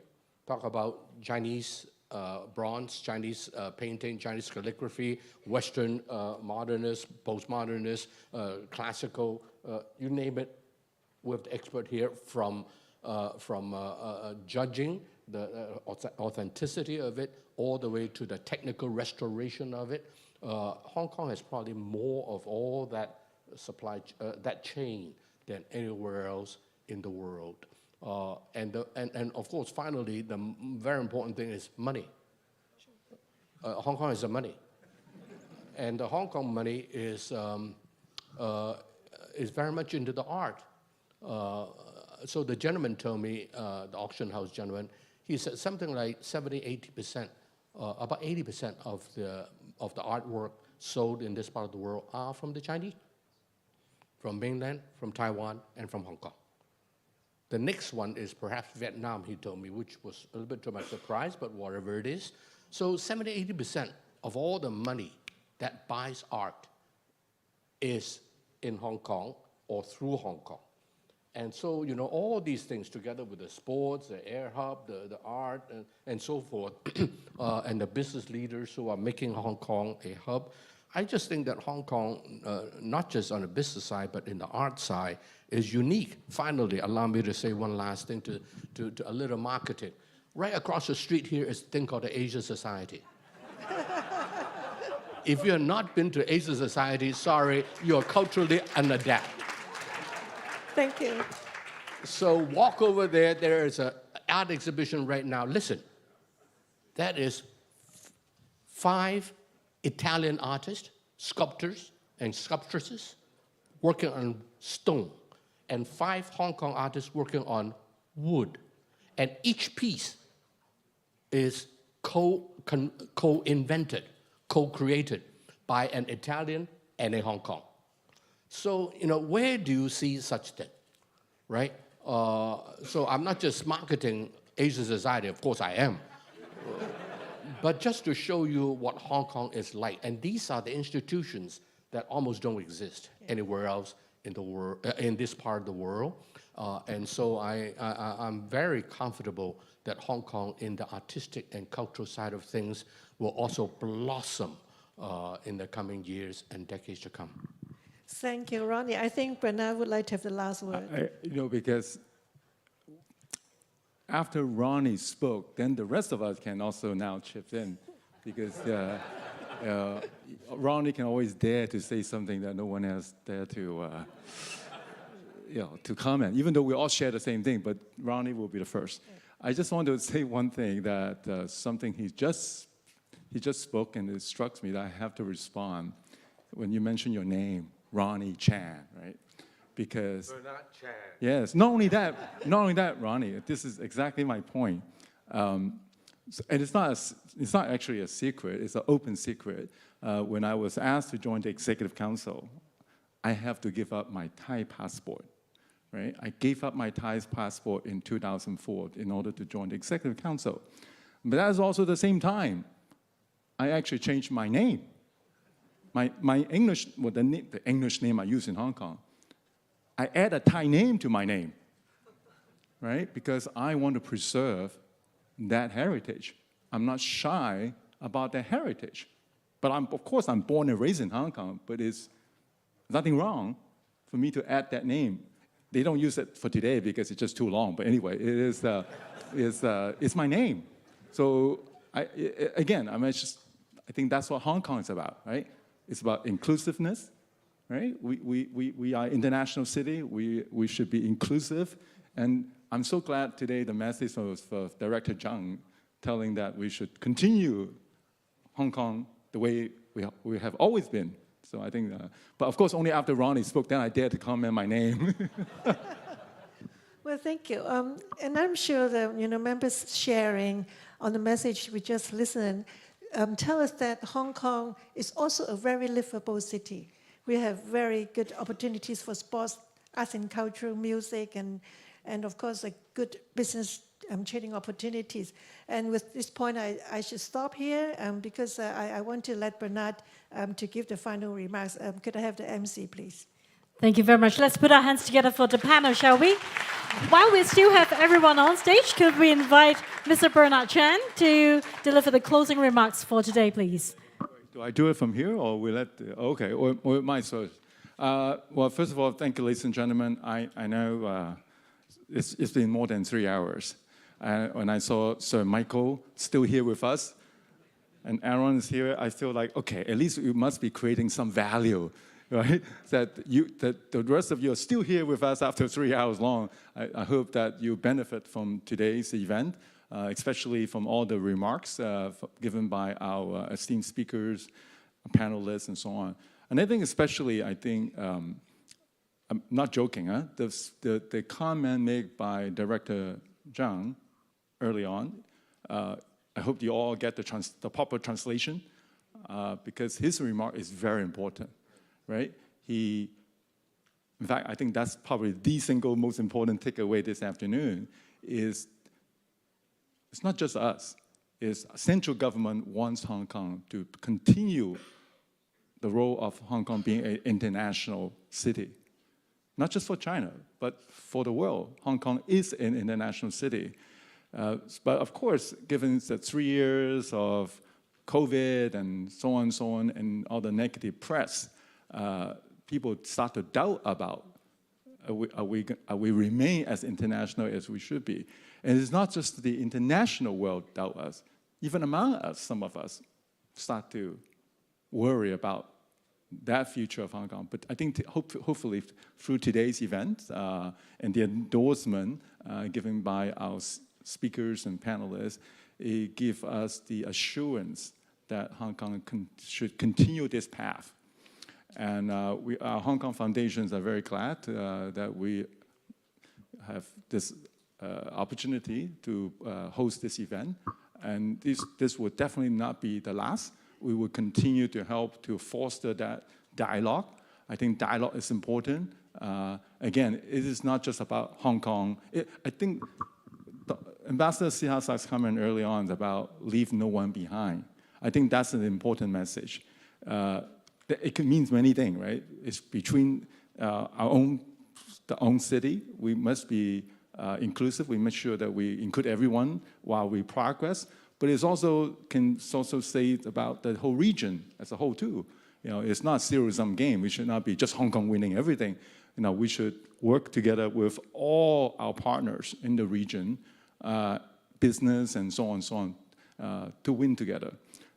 But first thing first is we got to have a proper dialogue and a collaboration that everyone can win. So I just want to, again, thanks everyone. We'll make sure that right before 6 o'clock, we end this symposium, forum. Thank you, everyone, again. And thanks again to all our speakers and panelists.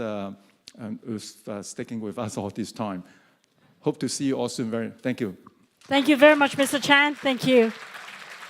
Well, ladies and gentlemen, distinguished guests, we would now like to announce the closing of the official proceedings for today's International Forum. Once again, I would like to invite everyone to put our hands together for our speakers, our guests, our media friends, those of you joining us physically, and our online audience joining us this afternoon. We would also like to appreciate our supporting partners, and they include the Hong Kong ASEAN Foundation, our forum patron, Sino Group, and our venue partner, the Conrad Hong Kong, for your support to make this forum a great success. Last but not the least, I would like to also commend the Foundation's team in putting together this spectacular event in slightly less than a month's time. So great work, everyone. Once again, if you're interested to revisit the forum, please don't hesitate to go online onto our Hong Kong Foundation's Facebook page or our YouTube channel. Ladies and gentlemen, it has been a pleasure to be your MC today. I wish everyone had some takeaways today, and have a great evening, everyone. We'll see you next time. Thank you.